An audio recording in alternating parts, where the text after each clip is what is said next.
Okay, Assalamualaikum warahmatullahi wabarakatuh. I think we have already been connected to the ICT team. I think now Diva is already having access as a host. That's wonderful. And Puan Nazima is already on, yeah? Yeah, I'm on. Okay. Now we are trying to display your slides. Dr. Rashidi, do you have any slides? Or you just... Yeah, I have my own slide, and Puan Nazima has to let go of her slide first because if I'm not mistaken, I'm going first, so I will not be able to share this the slide of mine unless this one has to be taken down first. All right. Okay, Puan Nazima. Yeah. Just we have a check. Stop. Just click the stop sharing. Then. Who should click the? Who should do that? You.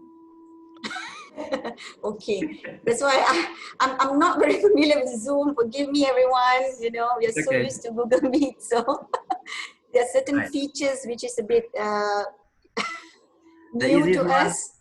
The easiest one is probably, this is what I probably do in that case.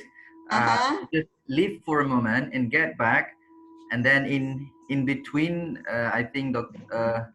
Rashidi can show the slide. All right. We will try then afterwards to see and to try to display yours afterwards. All right. Okay. All right then. Yeah. Okay. Thank you.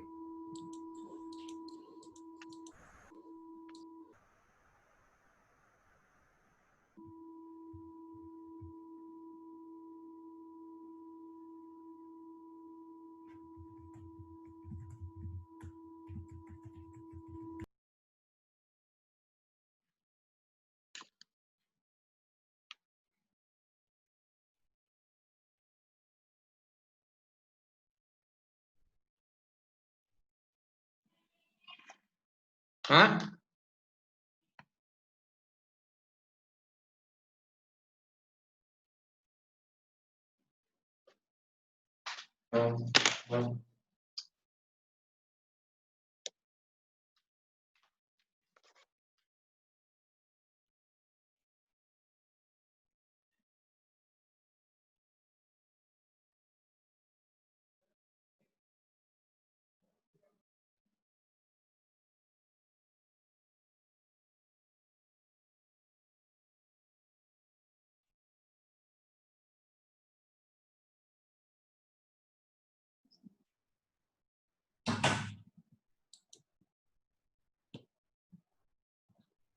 Oh, that's my screen.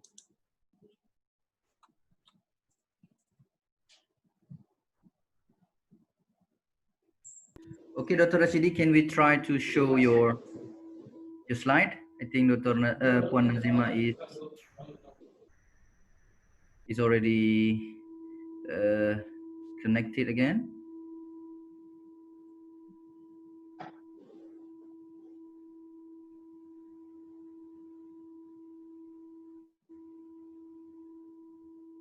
Okay, just wait. So basically, we're going to start hopefully on time, inshallah, at 9. There will be probably some little technical stuff that's normal. So let's try if we can see Dr. Rashidi slide first.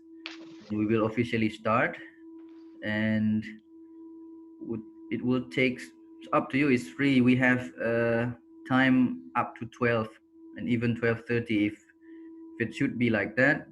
And the introduction will be from, yeah, it's very clear. All right, this will be my slide. So I think I'll be controlling my slide from here. Let me see whether I can, okay. So it will be, this will be the full screen version. So can all of you see it? Yes, very clearly. All right. Yeah. Okay, I'm going to stop sharing now. Okay, I'm back to. So there's So no, inshallah, there will be no technical glitch, on my part. I think I've been able to share my slide yeah. So to all the participants. yeah, the participant is coming in one by one. But before we officially start, there are three sections of this webinar. The first one is we've done it already, so the pre-event, and now during the event there will be the opening directly from me because the head of the department was away, and then I will read the bio of the speakers very briefly, and then we will be very much open on how many minutes you will present.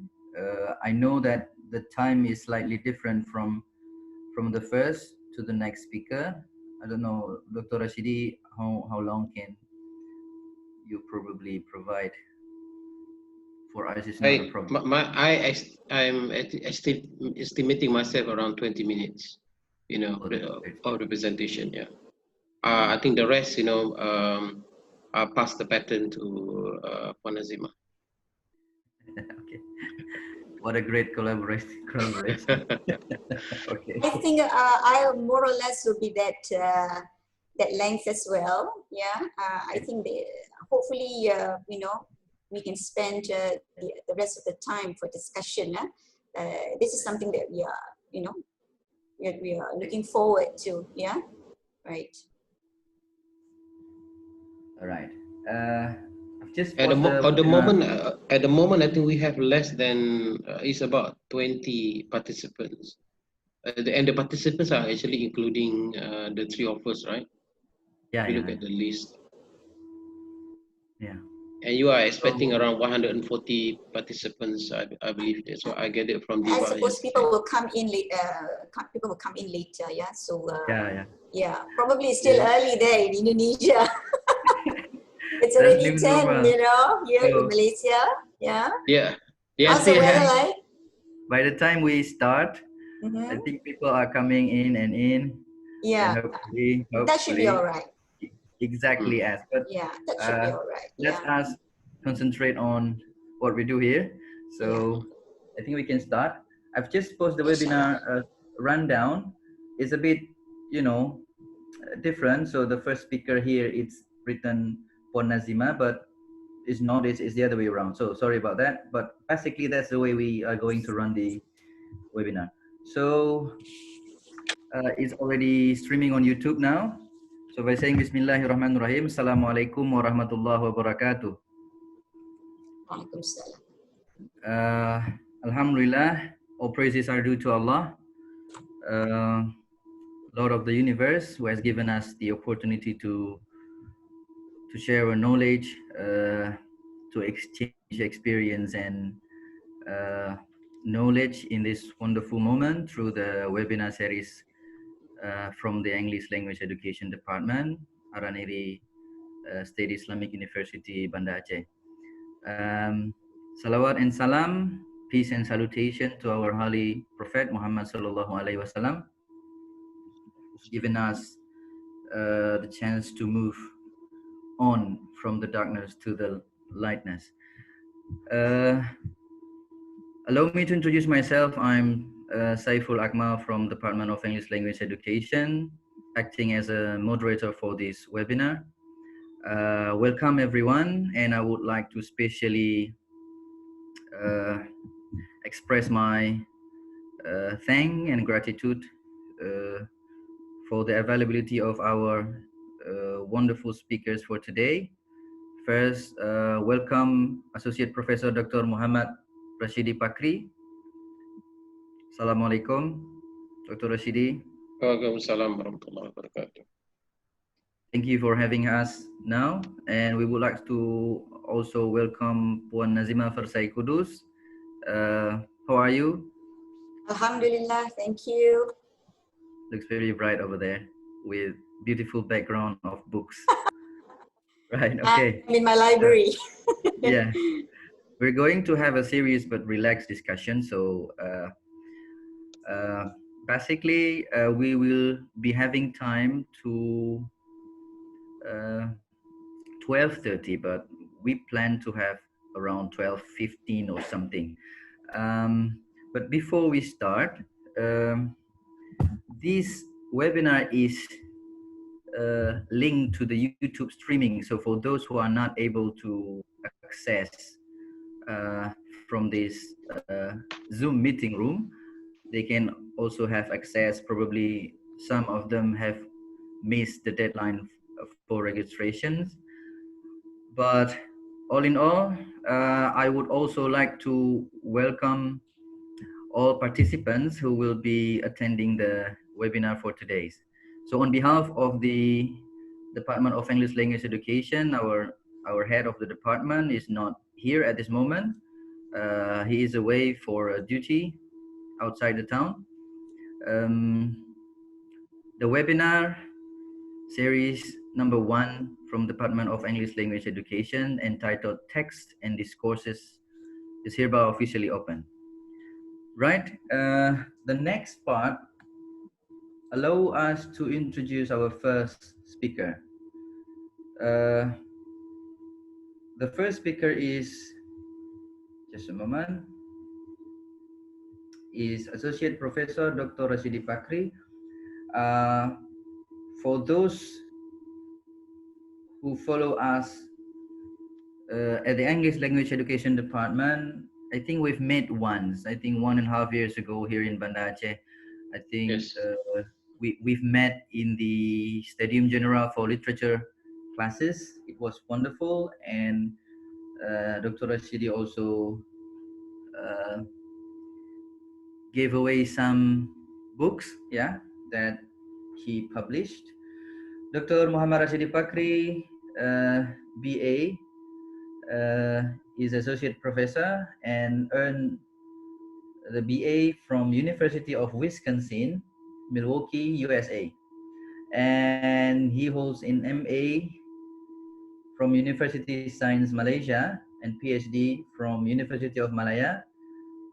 Uh, and as I said, he is an associate professor of English at School of Humanities, University Sains Malaysia.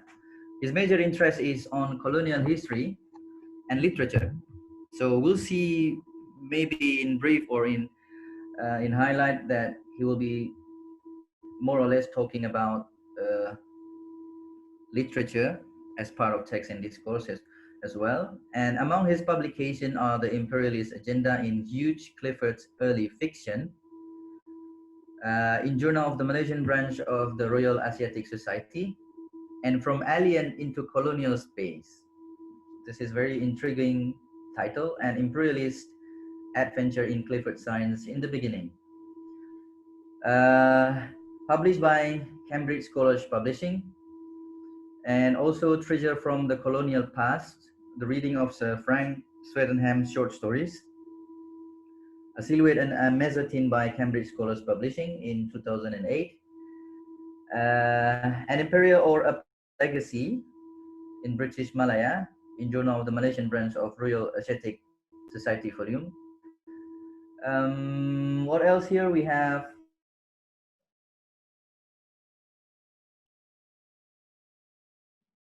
a Colonial by Acquisition,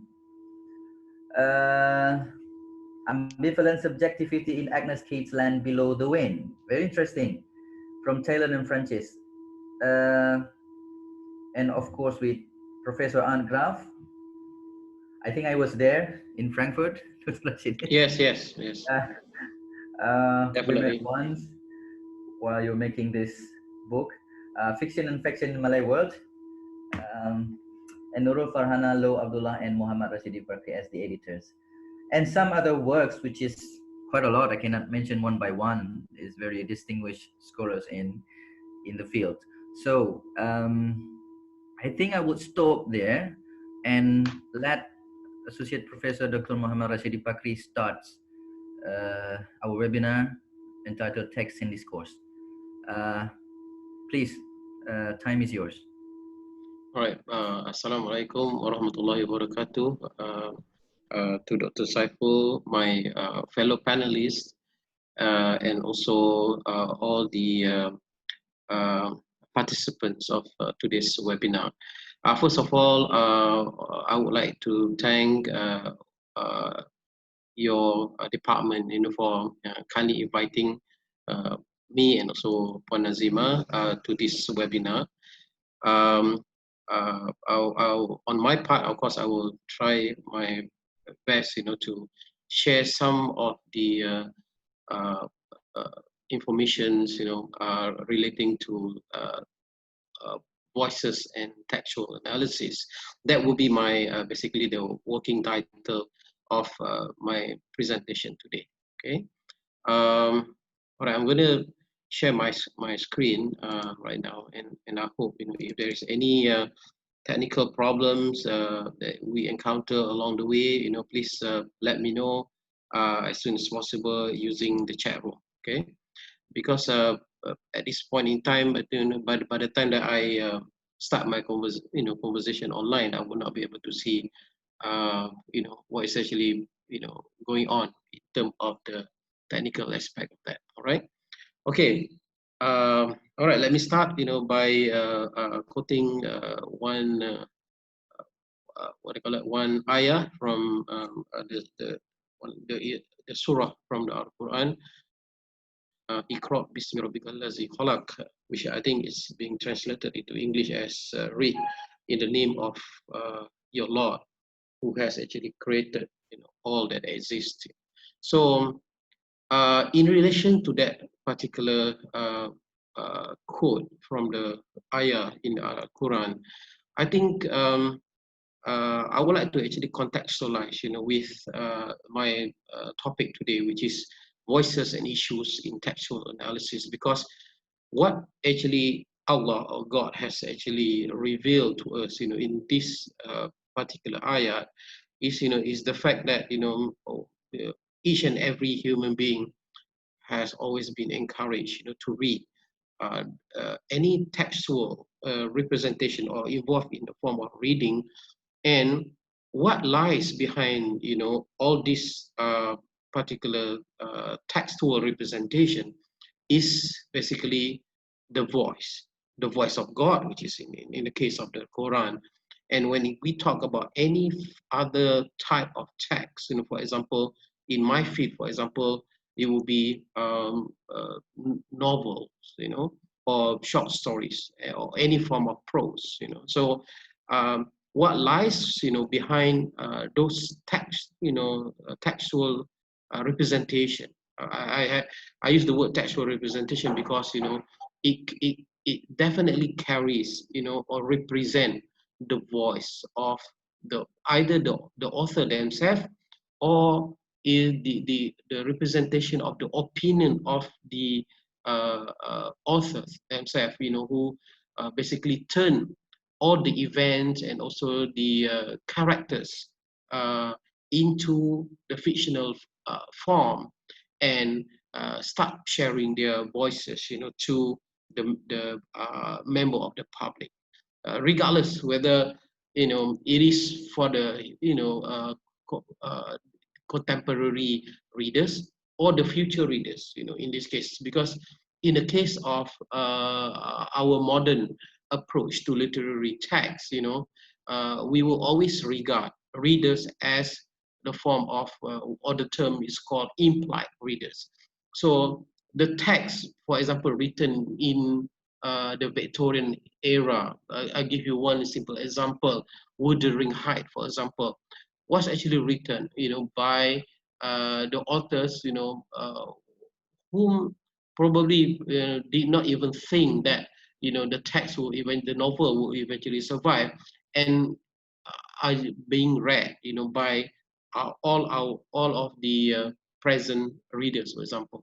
So in this case, we as a reader are considered as an implied readers, because we are not basically made up, or rather make up to the intended reader by the original author. Okay.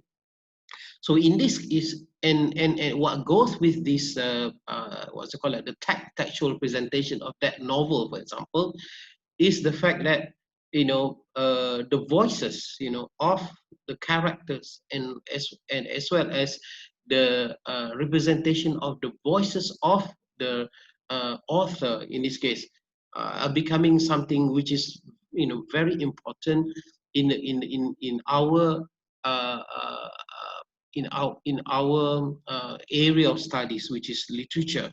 Okay, so what lies behind those texts are basically the voices and probably as well as the issues that can be what they call can be interpreted as a form of discourse, which later on I think my other panelists, Puan Nazima, will eventually explain further.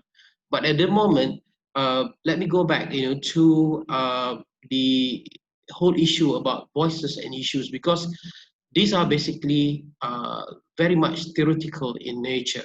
So what theories, or what what critics has actually been doing, or for that matter, all of us as a student of literature, what we are actually engaging ourselves, with the reading of those novels, for example, or the short stories, uh, are basically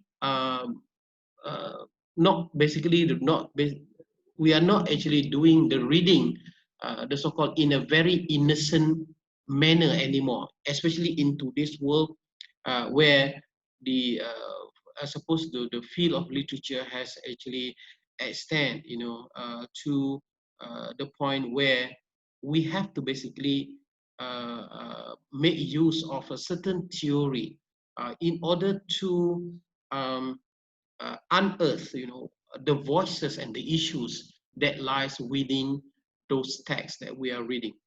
That is to say, we are no longer looking at the aesthetic of the aesthetic characteristic of the novel any longer.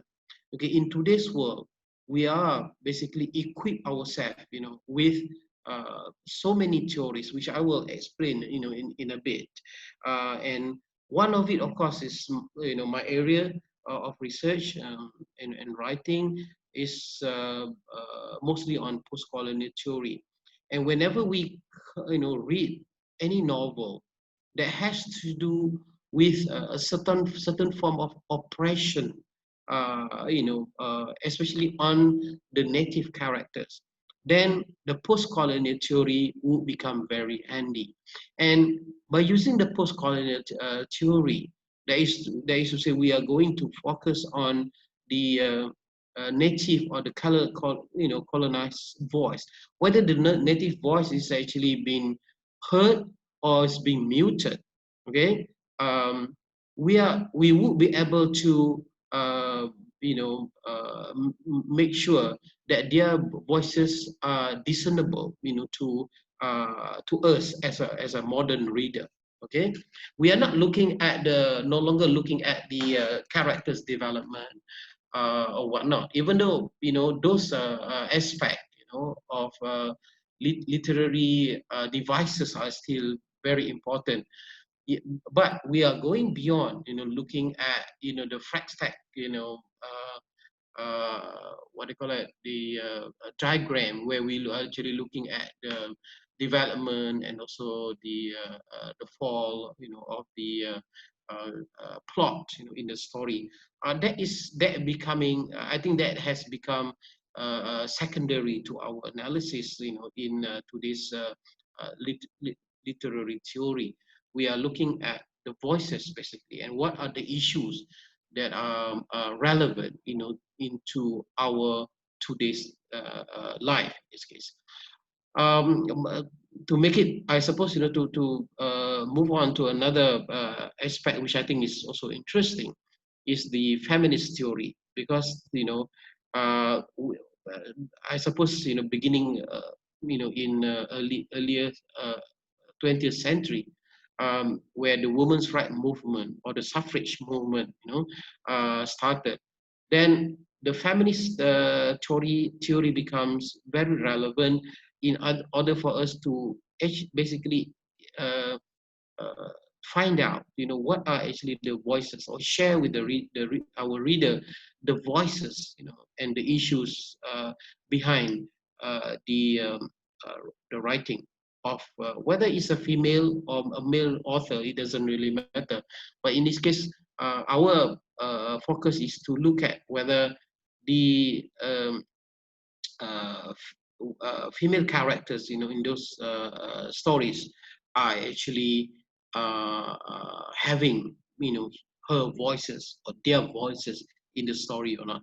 Okay, and of course it involves in a form of travel writing, for example, which I've been embarking on for the past few years. To look at, in the form of travel writing, how female travel writers have actually become or are being treated as a secondary to the male travel writers, even within the colonial society themselves.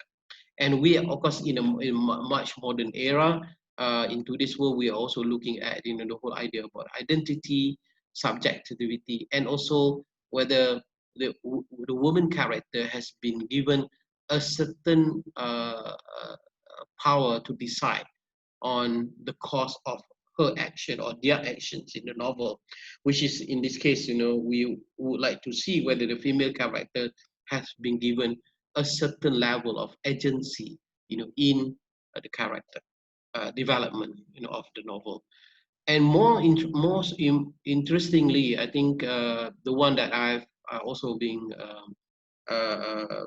concentrating my work, for the past few years, will be the Marxist literary theories, because this is very much, Marxist literary theory is very much, I suppose, overarching type of theory, because it covers, all this aspect of the socio-economic class, because regardless whether we are actually in the Western world or in the Eastern world, we are affected by the socio-economic, class and treatments in this case.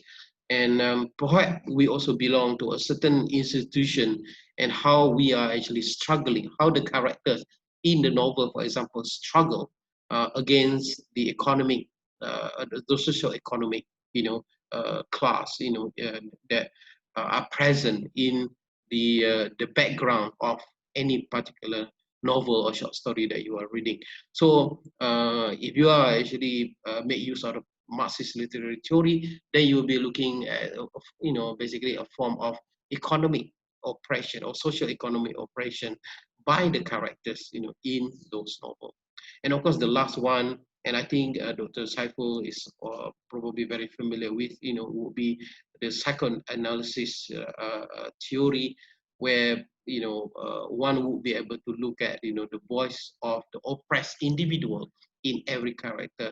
And in school in Germany, the Frankfurt School was among the first one to actually mutter the whole idea, and they also have the Frankfurt School, which is also famous for their psychological analysis work.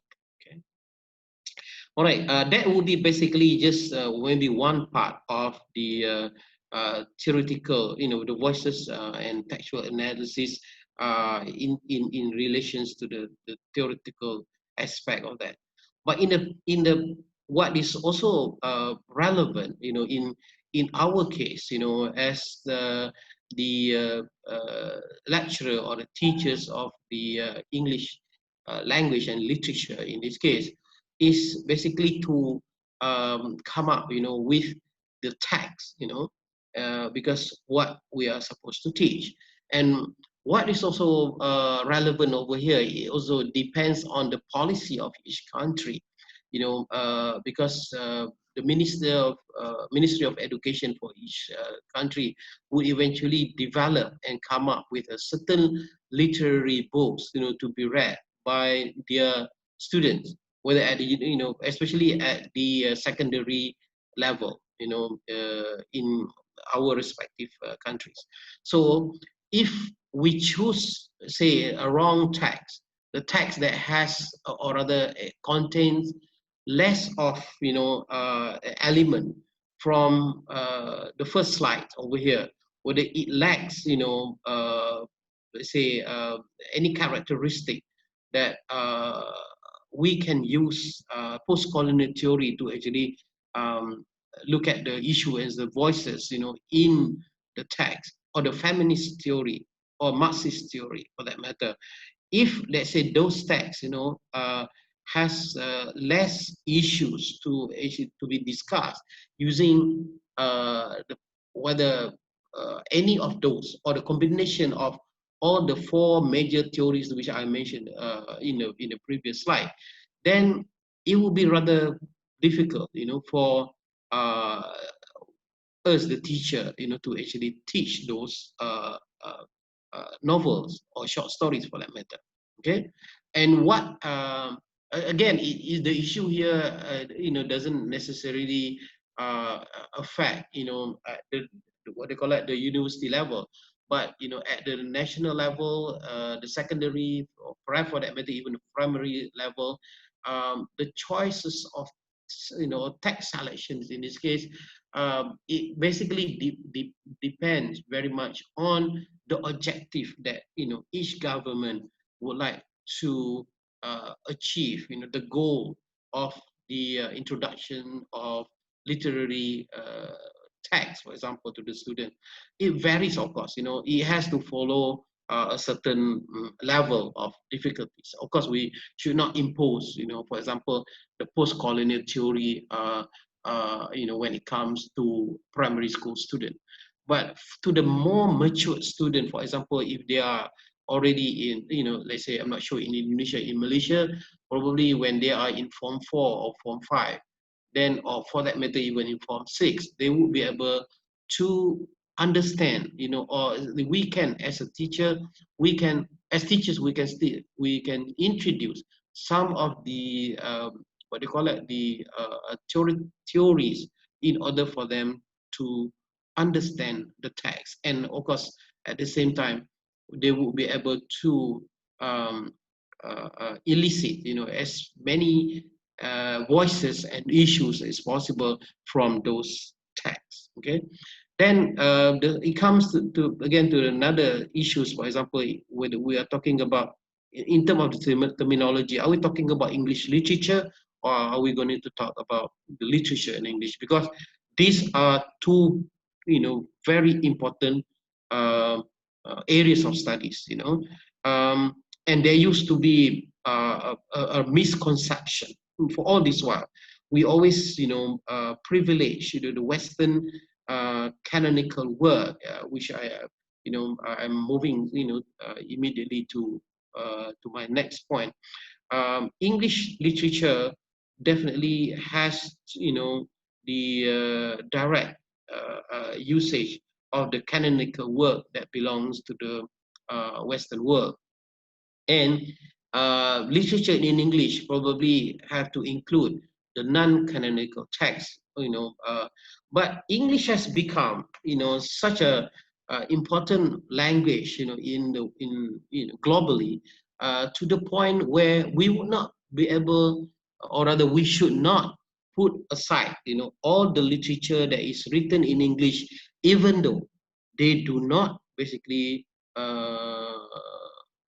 what they call it, composed or written by the native speaker of English in either in the British Isles or in America, for that matter. So the English, I suppose the current debate, when it comes to English, whether we should privilege, the English literature or literature in English, is become very important.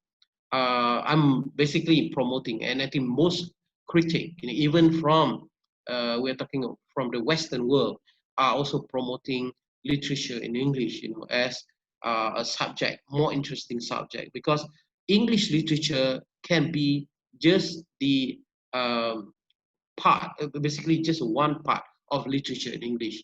If, let's say, we, continue to just focus on the English literature alone, then we will continue to be, quote unquote,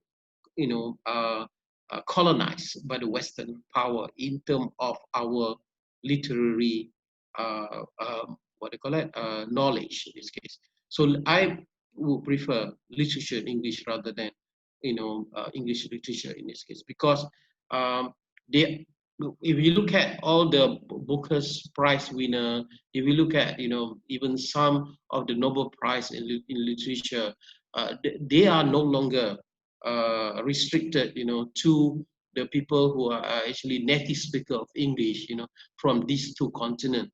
They are also from India. They are also from probably from the Caribbean, who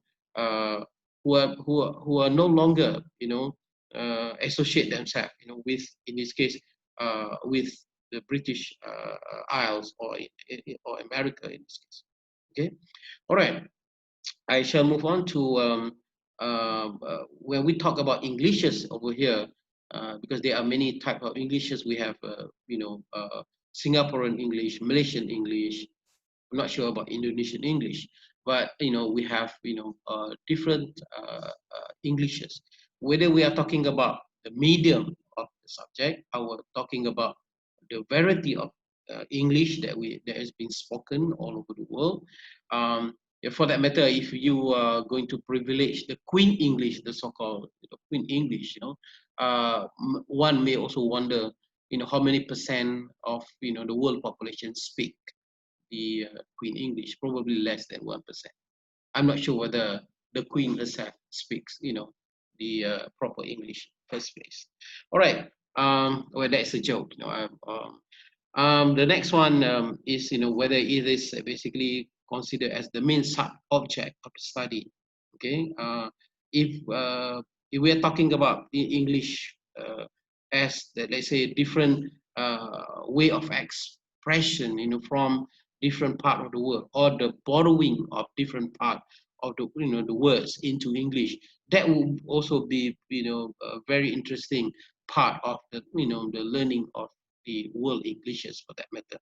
And then I already talk about the last point here, whether we are talking about English literature or whether it's literature in English. If you listen to my earlier argument, literature in English is very much preferred in today's world.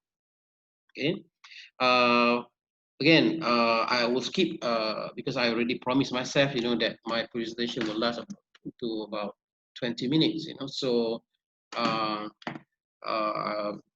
think probably I need at least another 10 more minutes. I will skip. Yeah. Is it okay, Dr. Saiful, as the moderator? Can I proceed?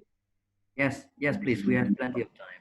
Okay, all right. I will skip just to the last point on this particular slide. Which English are we dealing with? Are we talking about the language aspect of the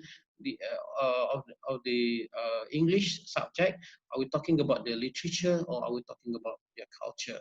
So these are basically the three important component which I think we are supposed to be dealing with. And the theories which I mentioned earlier perhaps also cut across at least the two components, which is the literature and the culture aspect of the literature in English. Okay. So when we talk about English literature per se, English literature, not literature in English, the first category which has probably been dominating our world for the past 150 years also, where it's still relatively new, okay, or young in term of the department even in the Western world. Okay, so we are talking about so many interrelated things. We're talking about languages, we're talking about literature, peoples, and their culture. And when we talk about English in general, in this case, then when we refer to the theory which I mentioned earlier, and then some of the component, or the voices that we can arrive at, in our effort to interpret those, textual analysis, when we perform the textual analysis, then most probably we are talking about their people and also their culture, and we have to also understand that, you know, for the purpose of all of us basically, or we as a student of literature, to learn other people's culture and to learn about their characteristic, for example, is just one aspect, you know, of our effort to understand, you know, the so-called the complexity of a human being. But we are no longer, you know, in the business of, you know, privileging their literature in this case, because as we move, you know, into literature in English, then we are going to learn a lot more about, you know, other people's culture, a lot more about other the characteristic of other people and their respective literature, except that, you know, the writer themselves have chosen to write, you know, their literary work or their creative penmanship in English. So this is also, you know, one of the important aspect, you know, that literature in English are actually promoting, because we are no longer in the business of, you know, understanding the main character or the supporting character in Jane Eyre alone. Okay, we supposed to also look at, you know, the character from the Caribbean and how the people in the Caribbean suffer, you know, because of the colonialism, for example. Okay, so I'll skip the rest because you know, in a way it's not really relevant, but what is also important, you know, based on you know, very the summary of my next 3 points, is the fact that even English as a department has always you know, going through some kind of changes, and they are probably being replaced, you know, by different departments, you know, and different disciplines of studies. For example, in the Western world, we have the cultural communication, composition, and media studies, you know, and they are no longer restricted to the English department. And I think what is interesting is that, you know, the department of this nature, interestingly, remain to be the main department in the universities, for example, in the Middle East, you know, for example, or in Africa, or for that matter, even in a certain universities in Southeast Asia.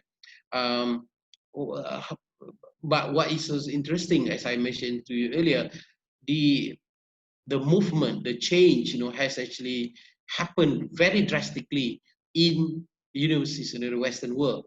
Yet, you know, we are somewhat like, you know, 10 years or 20 years behind, because some of the universities in the rest of the world, you know, as if they remain to be very loyal to the Western what they call it, subject in this case, you know, how the universities are teaching the structure of university, the English department, for example, you know, remain to be a very important department, you know, to their universities. Whereas in the Western world, they have actually changed themselves to a different department altogether. Okay. Well, the cultural dimension, which I somewhat touched upon just now, is the fact that, you know, we are no longer, if we going to focus on English literature, then in terms of the cultural dimension, then we would be able to only focus on the what they call it, the culture related or cultural heritage related to the people being mentioned in those novels.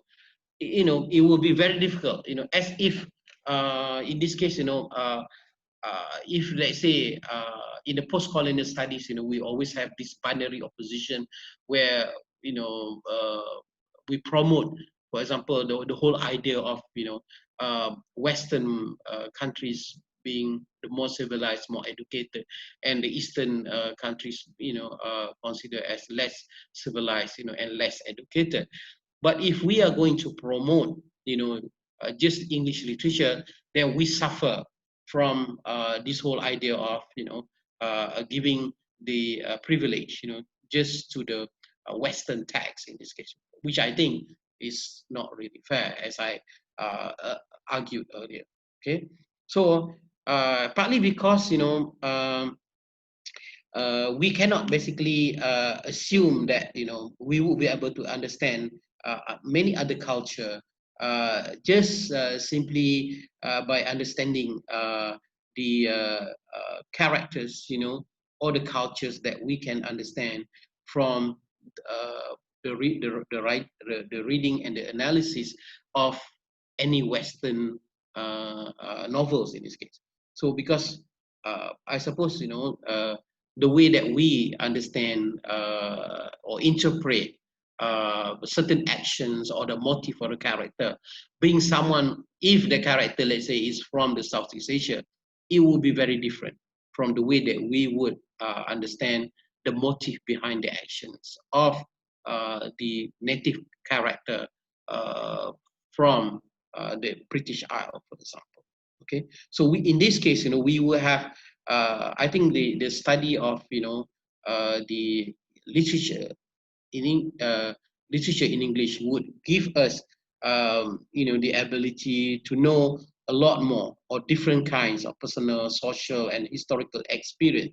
For that matter, even different kind of ethnic, regional, gender, and class identity that we are very much familiar with our own locality in this case. All right. And another aspect, of course, about the English, the fact that it has been spelled in so many ways, we cannot basically deny the fact that these are, in the end, is the what they call it. There is a certain level of capitalism that associated with all these international examining and accreditation bodies. So when we have the IELTS or the TOEFLs, these English remain to be, of course, important.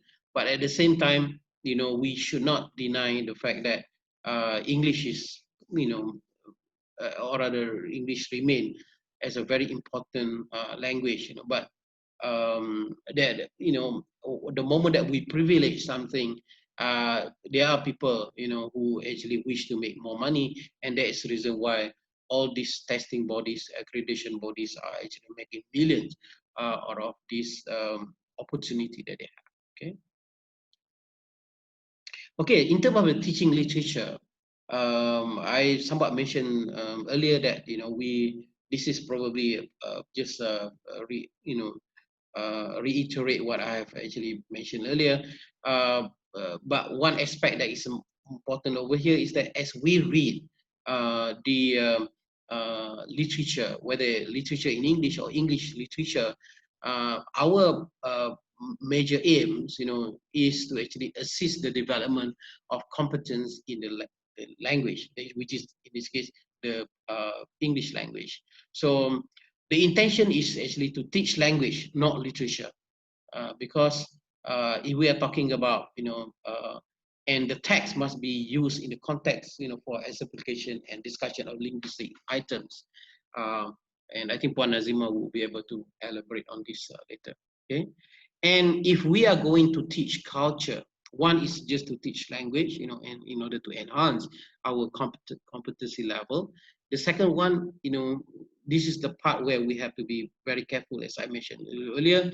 If we are talking about culture, one thing for sure, we will be able to understand the foreign culture more clearly, given enough guidance. We will be able to differentiate between what is considered as Western culture and what is considered as our Eastern culture, and we should not be able to be so judgmental about how people basically practice, their own culture. And this is the part where the maturity comes in, because I think to teach culture as part and parcel of the teaching literature is also important in that context. Okay. And English in the literary studies, again, this is the part where I think Puan Nazima will be able to elaborate on later on, is the fact that when we put into consideration other texts rather than just literary texts. For example, the media studies text. We are looking at the conversation analysis. I'm jumping, to the last point over here in this particular slide. We are also looking at different discourses, different type of text that is also written in English, rather than just English literature, as I mentioned to you earlier. Okay, so we are going to look at the field of, let's say, CA, which is conversation analysis. We are going to look at the field of semiotic, in relations to advertisement, media reporting, for example, which I think Puan Nazima will elaborate on this later on. But the thing is, the study of English literature is very much restrictive, and that's the reason why other discourses, or for that matter, as I mentioned to you earlier, many universities in the Western world has actually changed, the English department into literary studies department, so that it will be much more encompassing in this context. Okay. All right, I give you one particular example over here, so that in relations to what we have actually learned from English literature, for example, that should not be used, against our reading of whatever is available in our own literary, let's say, literary production. Say, for example, even in the context of Malaysia, okay, or Indonesia for that matter, where we have, or rather, if you are familiar with William Faulkner, The Sounds and the Fury, where we have when Faulkner has actually developed the use of multiple narrators, for example, is it going to be very restricted to Faulkner? Because I have seen other works written, by the writers from Asia who also made use of multiple narrators, and they has no influence from Faulkner. That would basically suggest that we also have our own literary knowledge, and perhaps it derived also from the what they call it, from our tradition, where we make use, of say in this case, one story being passed down from one generation to another in terms of the oral literature. And I think perhaps this usage of multiple narrators has always been there, and it has nothing to do with copying what Faulkner has actually done in 1929. So we have to be a bit vigilant and careful about making such a claim. And also, I also noticed that this, in terms of again, it's the challenge that I actually face as I continue to read on in this area, is the fact that in the Western world, if we are looking at a novel or a short story that has to do with the piling up of event or plot, it's not as considered as a good writing from the Western literary critics, but there are many cases, probably because the oral traditions in our part, sometimes make use of the actions, basically not necessarily, it's like it is basically based on the event that takes place, in order to propel the stories, to its ending. And that doesn't necessarily mean that our way of narrating those stories are very bad. But again, from the Western literary critics, then we are not actually good at our or rather the philosophy or our way of constructing our narrative is not as good as the way that the Western critic has actually look at it. And I think it's unfair. It's not method of comparison. It's a matter of difference in this case. Okay, and the next one, for example, in the mind of the Malay authors, for example, written by Muhammad Haji Saleh, our national laureate, in his PhD thesis, he argues again the humbleness of the author, or the perspective offered by the storytelling. So whereby, for example, we will find many of the hikayats, probably, where they maybe even, for example, Raja Haji Ali, or hikayat Melayu, or maybe other hikayat Raja Parsi, probably, and some of them probably actually, the literature that comes from, the literary work that comes from in a certain part of Indonesia as well, where we have the narrator in those hikayat who claims that, who makes a humble claim by saying that, by saying, menurut yang punya cerita, that is to say, according to the narrator, or according to the person who narrates this particular story to me, that that is a way of the narrator in those hikayats, trying to be very humble, even though probably they are actually the actual narrator of that particular hikayat, but they seems to be discredit themselves, even right from the beginning, that the hikayat belongs probably to the people. It's not necessarily belongs to him alone. But we in the modern world, we seems to claim everything, even a certain phrase, even a certain words, has to, you have to put your name in that, you have to quote your name as if we in this world we cannot have a dream anymore, because if I say I have a dream, then you are basically quoting Martin Luther King Jr. But other people, as if other people cannot be expressing the same phrase any longer. Okay, and I would say that even Indonesian authors, would have their way of narrating their stories, and I think we would be able, or rather we should be able to appreciate their ways of writing, composing their creative work. Regardless whether whether the Western critic would consider that as being low standard or whatnot. It's not, it should not be the case any longer. Okay. All right. I'll skip. There are so many slides that I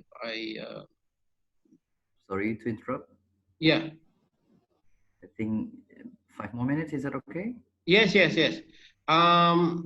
Definitely. I was thinking along that line actually, Dr. Saiful. So, so in this case, the challenge, and the changes, in the English language studies, basically, the trend is basically, I'm just going to read these 2 slides, and then I'm going to stop my presentation for today. The trend is towards multicultural and cross-disciplinary construction of a subject. That is to say, whatever that is considered as the Western canon is no longer being privileged. We don't basically look up, to the Western canonical work anymore.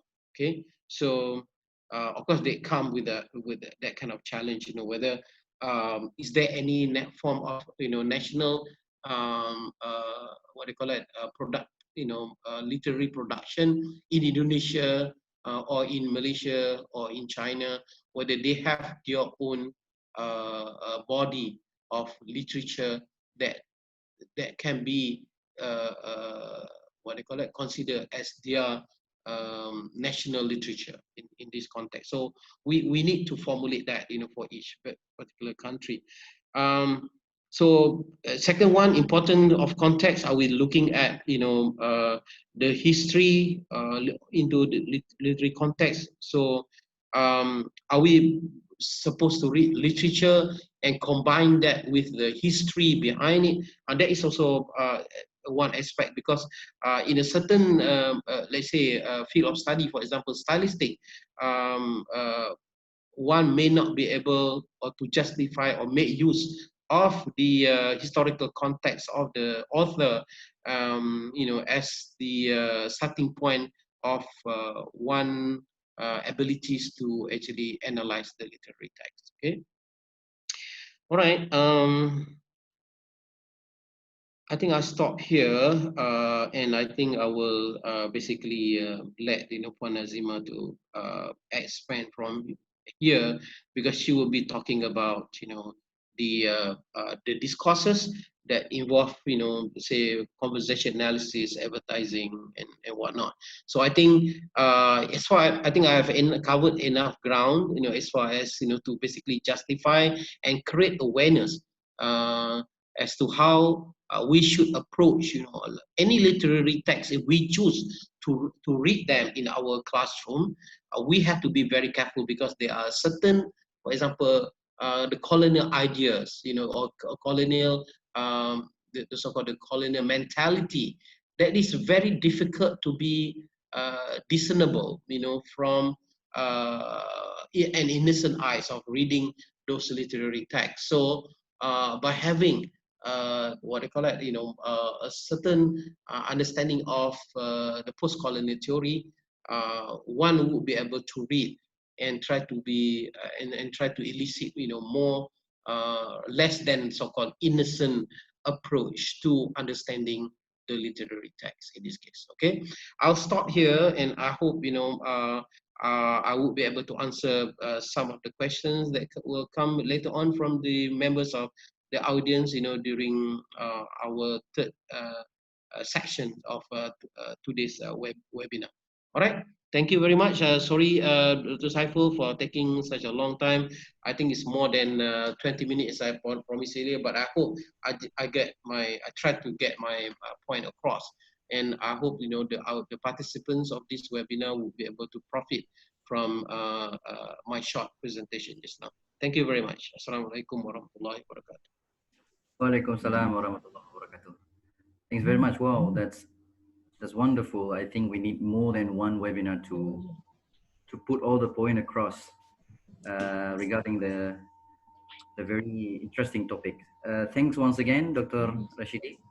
And before we move to the next speaker, I would like to introduce very briefly about our next speaker, Puan Nazima Versay Kudus. She holds a BA, BAD, TESOL, from Universiti Kebangsaan Malaysia, and MA in Linguistics and English Language Studies from the Universiti Sains Malaysia. She has presented and published and in the areas of materials development, social linguistics, and critical linguistics.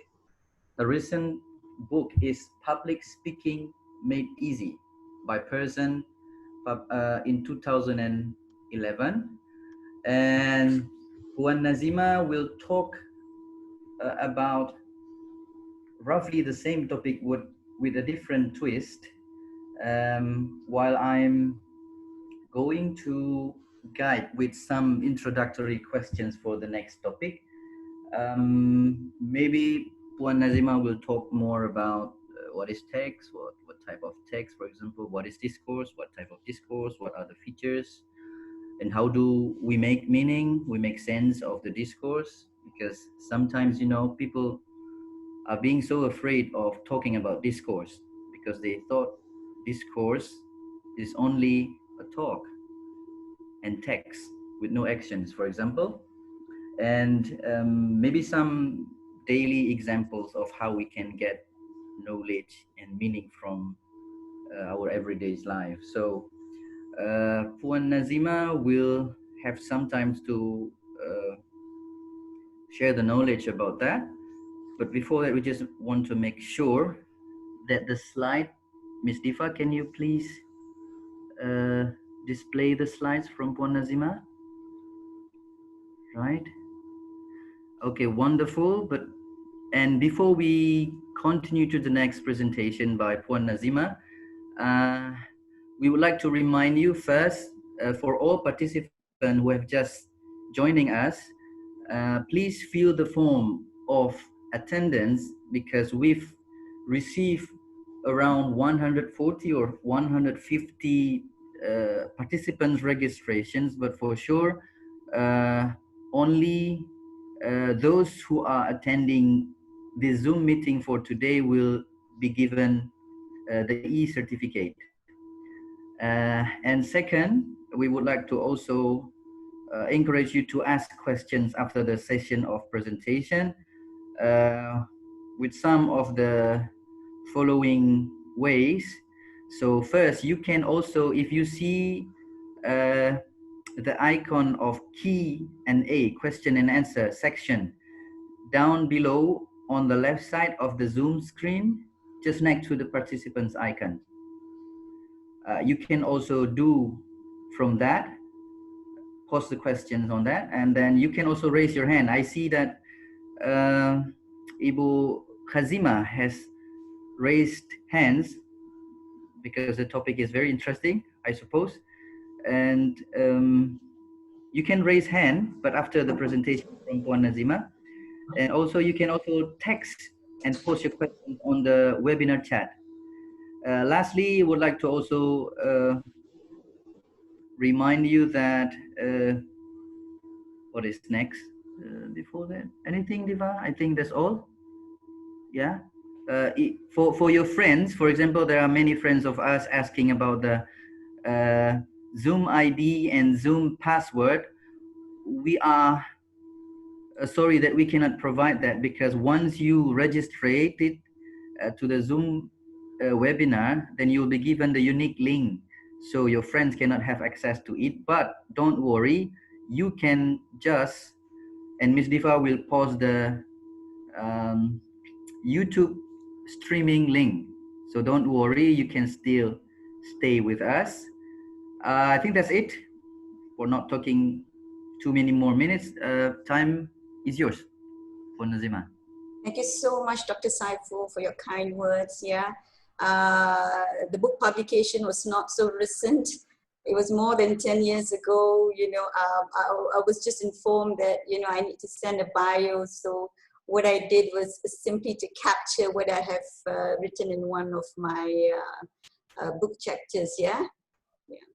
Bismillahirrahmanirrahim. Thank you very much for giving me the opportunity to share. You know, I wish we will have a lot of questions later on, you know, to gauge on the subject matter, right? So I will be focusing more on the linguistics part, the fact that Rashidi has focused on literature.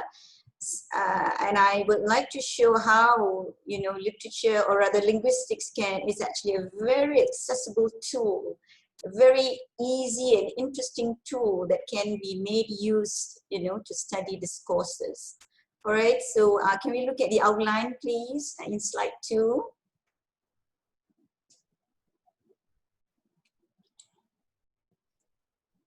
All right, thank you very much. Yeah, so this is the outline. Yeah, so first of all, I'm going to make a very brief explanation of what text and discourse mean.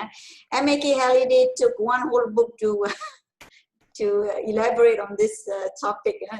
If you have the opportunity, do read his book. I'm going to take only about a minute or so to make it as simple as possible. Yeah, I think the definition is of no strange, you know, to most of you as well. Yeah, and then the next thing that I would like to do is to show you how critical linguistics tools can be made use to study text, for that matter. All right, and then finally is to show you the pedagogical implications of teaching text in EFL context. So in bullet number 2 and bullet number 3, what I'm trying to do, or what I will try to do, is that to accommodate, you know, the various participants, yeah, in the webinar today. One would be probably, you know, the academicians, you know, what you can do, and the other party would be the students or future teachers. You know, how can you make use of discourse, yeah, to engage, yeah, a particular text, right? Okay, can we move on to the next slide, please? Yeah, thank you very much. Yeah. So what we have here is a very simple distinction, yeah, between the definition of text and discourse, yeah. Now, what is text, yeah? I think Dr. Rashidi, in his last words, did mention briefly, you know, what are some other things that we can explore other than those literary texts that he mentioned, yeah, throughout most of his presentation, yeah. So when you talk about text, text is defined in terms of its being a physical product.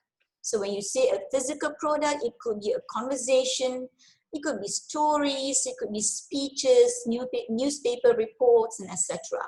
Right? So those are texts. So in today's world, you know, you can also study other than literature, you know, that's why, you know, we use the word text. I remember when I did my degree many years ago in the 80s, yeah, a friend of mine, you know, would like to work on, back then it was romance novels, Mills and Boons. Are you familiar with that title? You know, so back then that title was very familiar. You know, those doing literature studies back then, you either do literature or do linguistics. You know, you either go to one of these slants.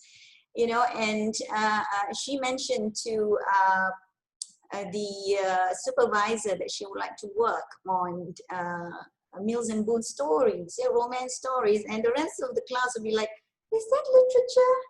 You know, because that idea of what literature is, you know, was very strong back then, you know, before this whole idea of, you know, what text is. Huh? So a literature must be something that has a level of literariness. Even when you talk about literariness, you know, there is a scale from 1 to 10, how literary that is. So that was the issue back then, you know. Sometimes when you want to work on a particular text, you know, your supervisor would be saying things like, oh, it's not literary enough, it doesn't have that elements, and so on and so forth. So sometimes, you know, what we tend to do is overwork on the same title, yeah. So thank God now we can move on to look at other texts, yeah. So that's where stories, speeches, newspapers, reports come in, yeah. All right, so discourses was viewed as a process, all right? So only when readers interact with the text, then the meaning would derive, yeah? So when you interact with the text, either you use your literary tools that Dr. Rashidi has just mentioned to you, post-colonial, feminism and whatnot, then meaning comes alive.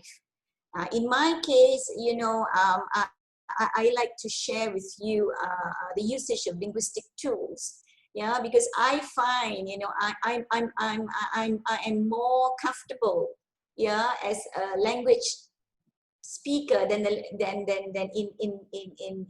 reading it from a language point of view, from a literary point of view. Because sometimes when you read from literary point of view, you know, the ideas are like too big for you. Yeah, whereas when you talk it from a language-based approach, you know, it's more down to earth.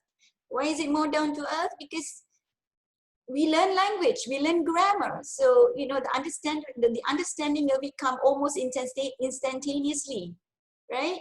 Okay, so can we go to the next slide, please? Yeah. So how do we study text using critical tools? Yeah. Now, first of all, I'm going to define what I mean by critical. Yeah. I don't say that, you know, reading it using the literary techniques are not critical. It's critical for that matter. Yeah. Reading it using critical linguistics is also critical. So what do I mean by being critical? So critical is having the ability to see logical flaws in argument, all right? And then in doing so, we question how assumptions establish themselves in the first place. Now, for instance, you know, when we watch drama, when we watch cinetrons, yeah, we see depiction of, you know, the wife cooking and the husband watching TV, all right? And then we start questioning the cultural assumption. Is this appropriate, you know, in the 21st century, where in middle class homes, you know, income is shared, you know? Shouldn't, you know, the husband work along, you know, together with the wife, doing the cooking with her? You know, so this is, you know, seeing it with that critical eye, you know. Probably, you know, if you were to see it, you know, 50 years down much earlier, this is a normal kind of a scenario, all right? So in the recent scenario, we are more critical because we use critical apparatuses to look at things. there is a what we call understanding of issues of women's rights and so on and so forth. So we look at things differently now. All right. So why do we need critical language study? All right, because existing or earlier approaches to language study is non-critical. All right. For instance, when you study linguistics back then, for example, that when you study phonetics or syntax or morphology, semantic, we tend to study the system, the descriptive linguistic of it, rather than the actual speech and writing or the interpretation of what's going on with the text. So critical linguistics is developed by the East Anglia gang in 1979, yeah? So I'm sure for those of you who are very familiar with critical linguistics, names like Fowler and his colleagues, Kress and Hodge, are very familiar. So critical linguistics is highly influenced by Halliday's, yeah? Systemic functional linguistics, all right? So here, what I would like to do is that, before that, they are in the view that language embodies particular worldviews or ideologies, yeah? And a meaning in a discourse can be uncovered, can be revealed by analyzing the linguistic structures, which is a vocabulary and grammar. Okay, all right, going on to this particular slide is, I would like to share with you, this slide, yeah? The application of critical linguistic tools and method of analysis that we have worked on, in our own writing project, yeah? So probably this is to give you some idea on what are the things that you can actually do, yeah? Okay, right.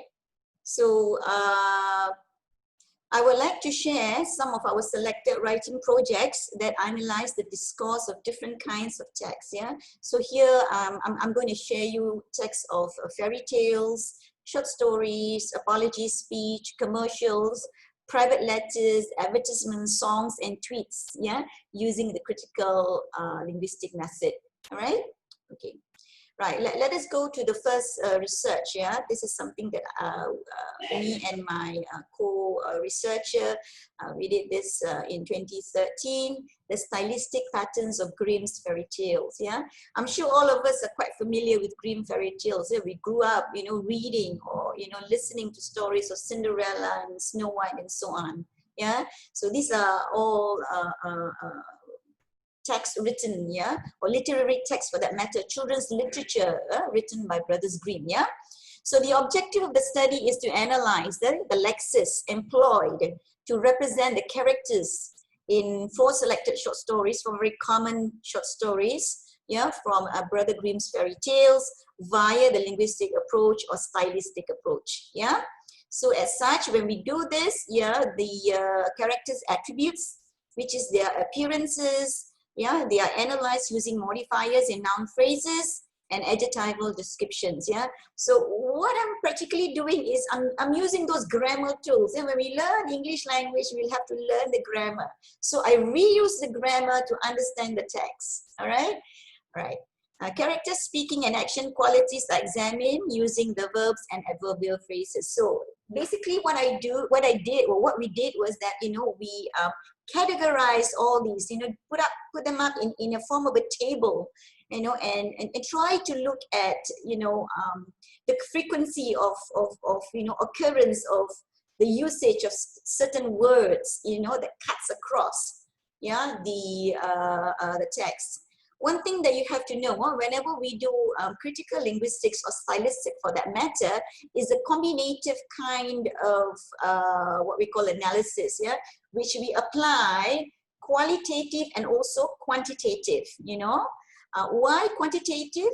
Quantitative is because, we do look at, the frequency of such occurrence. Now, if the occurrence is just once, or very minimal, this shows that, we cannot generalize as, the character is so and so. Yeah, so we have to look at what we call frequency. When we talk about frequency here, we are not talking that, we have to use tools like, SPSS, whatnot. Just a very simple frequency count, how often does a particular word occur or group of words occur, or the category of the word group of words occur. All right. So, so from my analysis here of this particular story, the conclusion that I can make was First, the narrators try to depict balanced representation of good and evil characters. Second, the stories depict typecasted roles, yeah, which can and will reinforce how a particular gender should behave. So sometimes, you know, we have to be very careful, you know, the fact that we grew up with children's stories or you know, fairy tales, you know, if we want to use the same tale, you know, stories with our own children or with our own students in school, we have to be a bit careful, because it is afraid that we might, you know, enforce a certain kind of ideology, yeah, ideology that might be outdated, yeah, that might not be suitable today, right? So we have to be very careful with that. You know, that's why, you know, when we look at, you know, movies today, you know, there is a reboot, or, you know, there is a remake of Cinderella, there's a remake of Snow White, you know, just to give, you know, a different perspective, you know, of how, you know, the character would behave differently, right? So it is very important when you use this kind of stories, you know, there must be some kind of a mediation on your part, you know, as a parent or as a teacher. There must be some kind of a mediation in the sense that, you know, or some kind of questions would be like, is it possible, is it good, you know, to be doing this in today's world? So in that case, you know, if there is a kind of mediation, then the text might be suitable. If you use the text as it is, you know, in today's world, it is afraid, you know, that we might, you know, enforce a certain kind of ideology, you know, that is, you know, might be oppressive or might be insensitive to the readers, especially to young readers. All right. Okay. Right, so the first research that we did was looking at it from stylistics point of view, yeah. So when you talk about stylistics, it's actually, you know, to look at it from language point of view. Now, be aware that when we look at linguistics point of view, we don't only look, or we don't only utilize the linguistic tools. We still have to make use of what we call some kind of literary or other tools together with it, you know. Right, for example, in the second research, you know, speech and silence of the marginalized, you know, I look at transitivity analysis of Dina Zaman short stories. All right, so when we talk about what is transitivity in the first place, yeah, of course, transitivity is a grammar analysis. So basically, transitivity deals with how words and phrases are arranged in a sentence. You know, from there you can see whether the characters, you know, how are they as participants, or what kind of words that they are saying, you know. All right, so this paper was written actually to suggest on a more manageable, reliable and objective way to read literary texts. Because in Malaysia, for that matter, we teach our students, or we will introduce some portion of, you know, literary text in our English language classes, you know. Not in total, but, you know, some part of it, probably like 20% of it consists of short stories, poems, and drama. All right. What I see lacking in the teaching or the exposure of these literary texts is that it tends to be top down. Top down in a sense that the teachers are the one who does the talking. All right, most of the time. All right. So is there a way that we can deal with the fact that, you know, teachers do not talk most of the time, but yet, you know, teach students what we call discovery techniques, you know, to get into the text itself, right? So most of the time, or in that case, you know, and the way teachers would do is that, you know, they would go to that old method of teaching literature. What is symbol? What is the setting? What is the plot? So very much, you know, a teacher talk, you know. So whereas the whole idea of introducing literature in the syllabus is to get students to participate, you know, to give their opinion. But, you know, what happened is the other way around, you know, the teacher does most of the talking, all right? So that's why, you know, I think transitivity analysis is very good, yeah? Or as a way to get students, you know, to see what is happening. What are the kinds of, you know, words or vocabulary, what are the kinds of adjectives or verbs that the characters are using, and from the analysis of those things, we can derive to an understanding what is happening to the particular story, all right, or what is happening to the particular character, all right. So I feel transitivity analysis, we can see involvement, of characters in a more, what I would say, in a more vivid, clearer way, rather than we being told, characters A is so and so, character B is so and so. Okay, right. So the findings that I find from my analysis of these particular short stories is that, there are a few writers before that, were analyzing Dina Zaman's stories. So Dina Zaman is actually one of our, I wouldn't say prolific, she doesn't write that much, but whenever she writes well. Whenever she, in what I would say literature in English, Dr. Rashidi just now mentioned literature in English. Literature in English means, a piece or literary work, written in English language, but by our own local people. And Dina Zaman is one of those people writing in English language in Malaysia. All right. So I've seen people doing research on her subject, on her stories. But most of the time, the stories, are analyzed using gender, what we call gender theories, post-colonial feminism theory and whatnot, and of course, I noticed that when I use, linguistics or transitivity analysis, the result is more comprehensive, because we go what we call detail analyze, of the words in the story. All right. So my own findings that I find, which differ from other researcher about that particular writing, was that the protagonist or the main character, the fact that they are marginalized people in the society, they lack verbalization process. All right, or the process of saying. I think this is, for example, this is sort of very much expected. But the other thing is, which I find that a contribution to the research about marginalized women is that they have high mental process. All right, so high mental process means that these characters have a lot of cognitive thinking.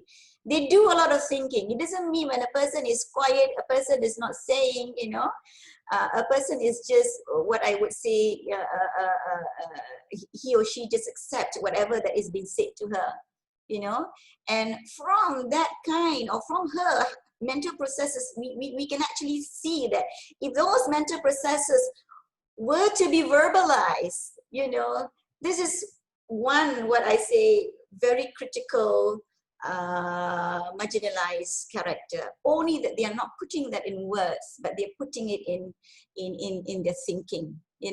So these are all indicators that marginalized characters have feeling, thinking, and perception. Yeah. Okay. All right. So let me just introduce you the next research that what we did on apology speech. Yeah. The title of the research is Language of Confession and Analysis of Modality. So modality is actually another aspects of grammar that you can analyze. So modality concerns the use of modal verbs. Yeah. So I noticed, when I read, of course, first of all, I watched Tiger Woods. This is back then. Remember when he had an affair? Yeah. And what happened was that he made a public apology, to the media on what really happened, and talking about his own remorseful. And I noticed that in the particular speech, there is a high use of modal verbs, right? And what does modal verbs mean in the first place? Yeah. Okay. Right. So the framework that I used to utilize to study, the apology speech, derived from Halliday's functional theory, where the premise is that grammar is a language to represent a system of option in which a speaker would choose an item in accordance to his social status and communicative use. All right. So the analysis center on modality, or the use of modal verbs, in order to reveal his attitude, in his speech, right? So our findings, we found that he uses a lot of models, you know, let me just mention some of the categories of model. One of it is deontic modality. Deontic modalities are models like can, could, will. These are all models representing obligations, yeah, duty and commitment. Yeah. Now he also used models, for example, like with the polemic modality. Yeah, for example, one, truly, obviously. So these are words representing wishes and desires, and finally the epistemic modality. Yeah, believe, know, felt. Right. So these are the kind of modality that represent, you know, knowledge, cognition, belief, and judgment. All right. So out of these, you know, various modalities or various modal verbs, yeah, in the apology speech, we found that, you know, he uses a lot of epistemic modality. All right. So epistemic modality displays, yeah, Tiger Woods' knowledge, yeah, focus on Tiger Woods' knowledge, beliefs, and cognition, which reveals his perception. Yeah. So when Woods admits his wrongdoings, he uses a lot of modal verbs: believe, know, felt, to explain how his former belief system has changed and he is committed to turn over a new leaf. Yeah. So this is something very interesting, you know, that you can actually use this modal verb. Is not easy, yeah, to teach. You know, if you're a language teacher, you know, I'm sure you find, you know, you would notice, you know, in some instances it would mean this, in other instances it would mean some other things, right? So probably, you know, as language teachers, what you can do is that you can also make use of this kind of text, yeah, to show how the word can, used in different contexts, would mean differently, right? So language is best learned in context. You know, when you learn it individually, you don't see the whole discourse of it. So this is sometimes that, you know, students seems, you know, as if they understood what is being taught, but when it comes to usage and when it comes to, you know, application, this is where, you know, they tend to jumble things up, right? So this is very important that, you know, even grammar, I always believe, you know, I'm always a believer, yes, grammar sometimes need to be taught in isolation, but don't forget, you know, grammar can also be taught in a discourse, yeah? Right. So using text like this, you know, would enable you, you know, to see how different modal verbs, you know, is used throughout the text and mean differently. Yeah. Okay. All right. This is the next research, yeah, that we did that I did to show that, you know, grammar, or rather linguistic, is a possible tool to look at other kinds of text. So the text that I'm looking at here, they are commercials, yeah, commercials by Malaysian Airlines, yeah, our national, what is that? National carrier, yeah, national Malaysian carrier, yeah. So what I did was to look at multimodal discourse. Now in today's world, texts are very much multimodal. You know, when you say multimodal, there's always a combination, yeah, combination of sounds, movement, you know, and of course physical text, and there's a lot of things, yeah. So we can't help it. Today's when you want to look at, you know, text, you know, especially online text, you have to go, or you have to work on, you know, multimodality, yeah, because there is a combination. Yeah? Whereas text that I just mentioned to you just now, they're very much textual. They mean textual as in a form of text, you know, not moving. These are all moving pictures. You know, how do we analyze them up? Yeah. So the purpose of this particular study is to analyze the branding strategies, yeah, employed by Malaysians in its two commercial airlines, yeah. Now these two commercial airlines, I noticed there's a big difference, yeah. Why? Because one was actually before, you know, I'm sure all of you are aware that, you know, Malaysian airline, you know, for the in 5 years ago or so, you know, it's plagued with a lot of what we call issues, yeah, issues like, you know, the disappearance of, you know, MH370 and the missing of, you know, MH17, yeah, or no, not missing. MH370 was missing, MH17 was shot down, you know.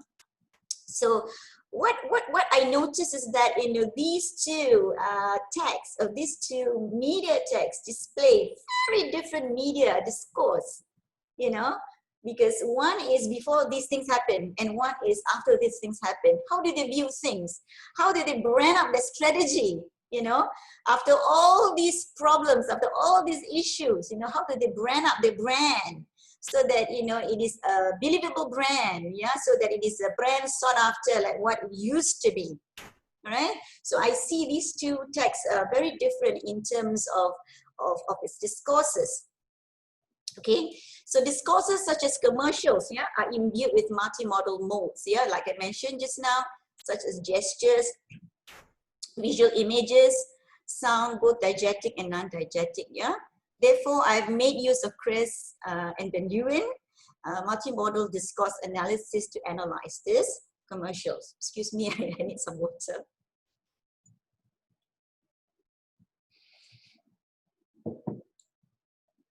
Okay. So the aspect that I look at were among others, you know, because it's commercials, you know. So I look at camera shots and angles, taglines, sounds, and method of persuasion. Yeah, this is some of it that, you know, I'm sharing with you.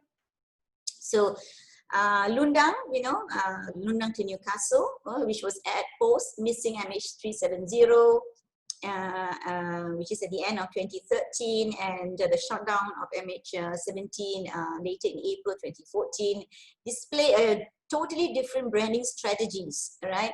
That of the earlier commercial, which I would just label it as Journey. Yeah, so Journey was inspired by human life and journeys that people made via Malaysian Airlines. Yeah, so if you watch that particular commercial, you would see like it is more like a commercial trying to sell, you know, what exactly Malaysian Airline does. You know, it shows people traveling, you know, it shows people traveling traveling for vacation, traveling for business. It shows old people, young people. So packed with the fact that you can see that they're really selling that the idea or the fact that, you know, if you want to travel, whether for whatever purposes, you know, use Malaysian Airlines. So the commercial is packed with that information. All right.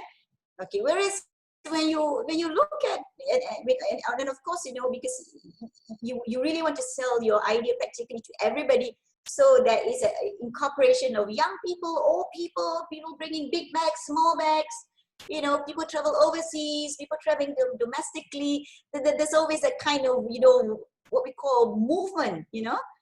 Whereas, you know, when you look at the other commercial, which is post MH370 and MH17, you see a totally different representation of branding strategy. Right, so Lundang just show or exhibit a story of two young couple separated by 6,000 kilometer distance. Yeah, one, you know, in the UK and one in Malaysia. Yeah, so the new brand hopes to reposition itself as an airline that gets people home, and a reminder, especially to Malaysians, that regardless of whose strategies, home is always the heart is.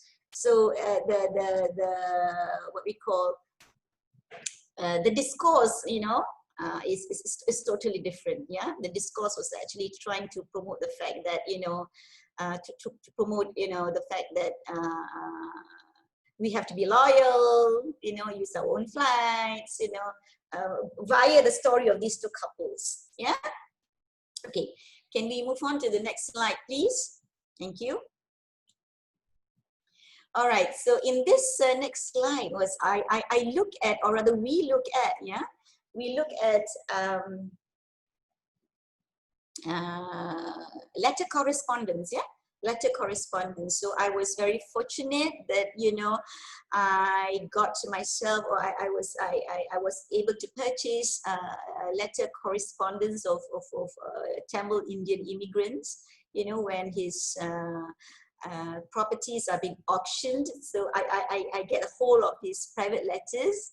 You know, you might be saying, you know, if you look at my research, you know, they're all like coming from different discourses, you know.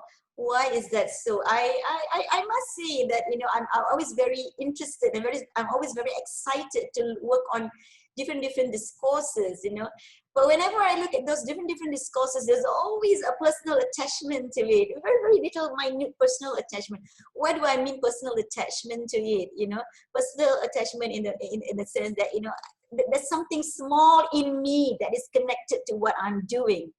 All right, like in the case of this particular discourse, you know, personal correspondence between an uncle and a nephew, you know, I'm interested to it because I myself, you know, I'm from mixed parentage, you know, from on my father's side, you know, we are from India, so I would like to know, you know, that part of the discourse, what happened back then, you know. My late father did not talk much about, you know, about the family. So I was going through other people's letters to know what's happening, you know, of that particular time. Yeah. So, okay, going back to the research. Yeah. So the title of this research is Responsibility, Marriage and Deception, a critical linguistic reading of letter correspondence between Indian immigrants. Yeah. So this is the paper that I presented in Frankfurt, I think. This is where I met Dr. Saiful back then. Yeah. So we've known for about 10 years or so. Yeah. Okay, so the paper analyzes 20 letter correspondence between one very successful businessman in Malaya. Malaya was the old Malaysia, yeah, by the name of MGS Adam, and his nephew SJ Khaja Muhyiddin in Madras, right? So how did I analyze the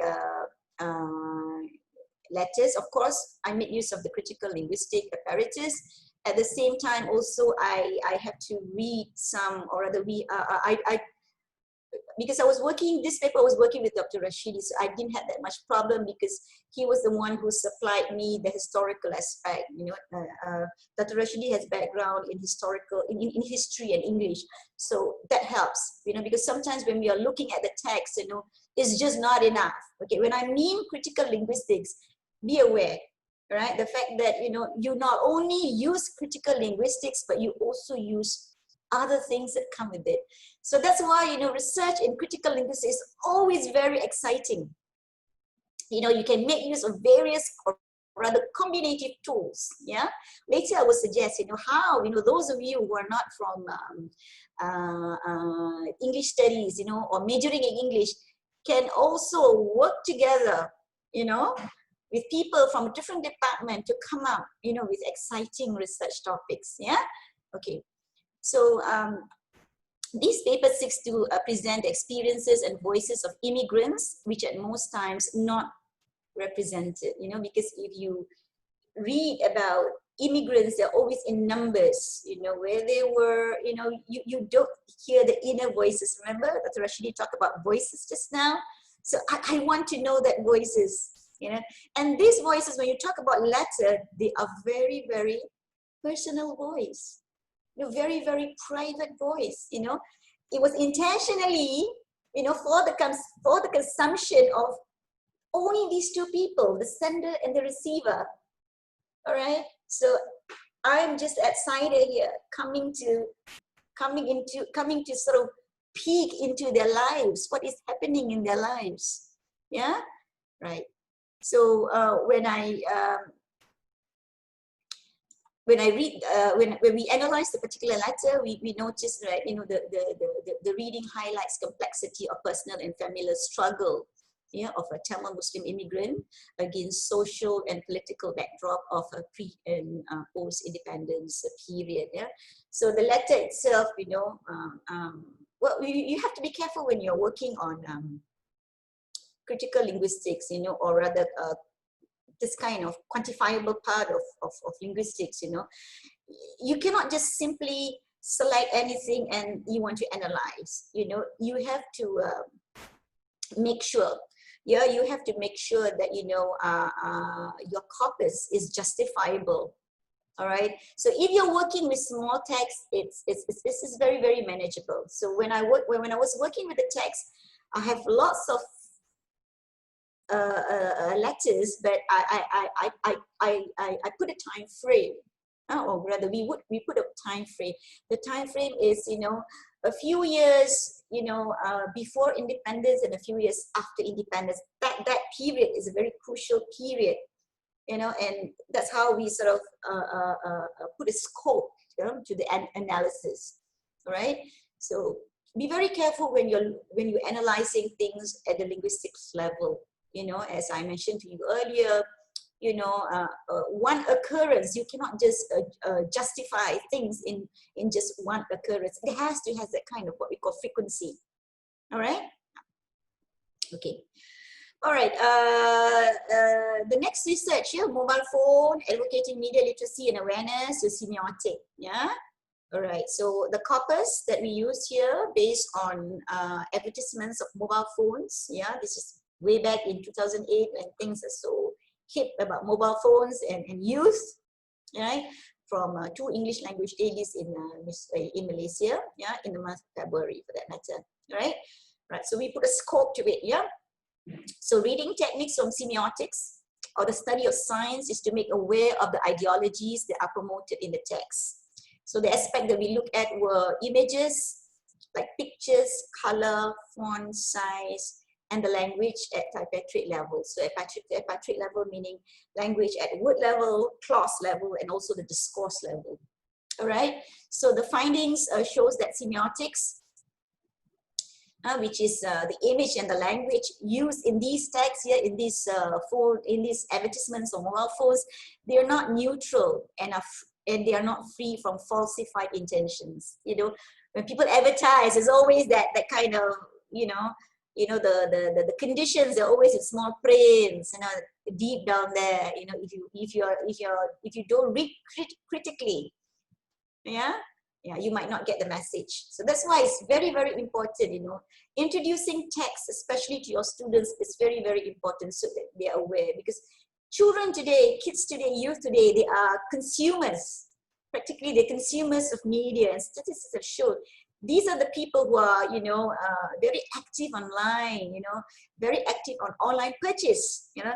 So we need to give them, you know, the kind of, you know, reading tools, or, you know, how to be aware when you read, you know, media text, yeah, so that they don't fall in this what we call falsified agenda, right? All right. So next we show how the text producers manipulate various aspects of semiotic system to persuade the target audience to purchase their products. All right. So I think this kind of technique, you know, it is very, very important for us to make aware of our students. Yeah. Not only to use what we call stories, literature in our classroom, but also to make use of the texts that they always come across. And these are the texts that they always come across. Okay. All right. Okay, these are the two current projects that I'm working, still very new. All right, so Black Lives Matter, yeah. So I always like to look at, you know, what is happening, you know, like I said just now, probably there's a personal connection, or if there's no personal connection, something recent, yeah, something recent in time. Right. So today, I think we are talking about either COVID-19 or BLM, Black Lives Matter. So I'm looking at both papers actually. Yeah. So I'm looking at the language of protest here in Alicia Keys' A Perfect Way to Die. Yeah. If you look at the title itself, it sounds like, is there a perfect way to die? I mean, death itself is something that, you know, I think most of us are not looking forward. You know, you can see how, you know, what we call songwriters, you know, use language to an effect, yeah. And Beyonce's Black Parade, yeah. All right. So this study involves only very small corpora, yeah. So 2 songs. So I made use of content analysis to manually find, label, and interpret categories in the text. All right. So if you're working with large text, right? Like I mentioned, like I briefly mentioned to you later on, yeah, earlier on, right? For example, if it is for your postgraduate project, sometimes looking at 2 songs is not sufficient. If it's a paper, fine. Yeah, if it's a postgraduate, it's not. You need more, right? So in linguistics, we can use computer software like Wordsmith tools. Yeah, so this is a software package primarily used for linguists, yeah, in particular for work in corpus linguistics, yeah. So you can actually fit in, yeah, in the Wordsmith tools your data, and it can generate, yeah, certain kind of information for you, rather than you go one by one manually putting them in box or whatnot. Yeah, if it's a small data, small corpus, that will be fine. Now, talking about that, I just would like to introduce you. Probably some of you are aware of this particular website. Yeah, Malay Concordance Project. I don't know whether you're familiar with this. Probably you are. This is a particular website developed by Professor Ian Proudfoot and his colleagues from Australian National University. What they did was, they compiled, over hundreds of texts, yeah, pre-modern Malay texts, yeah, with almost 6 million words, yeah. They compile them up together, and you can make use of the corpus, yeah, to actually study. Right, I would like to suggest this because, I know that, Ar-Raniry would be a university that comprise different departments, Sometimes we, those people doing language, you can also work alongside people from other disciplines, because today, it's not enough to work within your own discipline, Sometimes if you want more exciting research to go into top-notch journals, or we have to come up with something which is more exciting. So this is where you can actually work with people, probably from the religious studies, or probably from the law and management and whatnot. Yeah, right. Let me give you some examples. Yeah, okay. So this particular website I mentioned to you just now, the Malay Concordance Project. It is a very useful site for those not only who are interested in the Malay studies, but also from other disciplines. Yeah, I have come across a math professor, yeah, who actually made use of classical Malay text to debunk the fact that the Malays do not have system or unit of measurement of time. You know how people always like in the West say, oh, you guys, you are not time conscious. You do things according to your own, devices, or you work on things, up to your own time. This is not true. He actually showed, in this classical time, that is, the concept of time, but the concept of time, in Malay is not in numbers. Yeah, is in words or in phrases, right? So this is a very interesting project. Let me, so in this particular case, probably those of you who are in Islamic religious studies, you can look at these texts and probably document the changes in religious practices from one time, because, these texts are arranged, from certain years to certain years, and you can quickly, let's say you want to know about certain things, you can key in a particular word, and all those information regarding that word will come across, will be pulled out, will be extracted from the concordance. Yeah, right. I also read something on probably, okay, let me just give you another example. Those of you coming from Arabic language, right, you want to see, because I'm sure bahasa Malaysia and bahasa Indonesia, we borrowed a lot of Arabic words, and probably we can trace, when this particular word undergo changes, so the concordance can be used, to track down the changes, or in a particular word. So those of you who are interested in studying etymology, so it'll be very interesting to know.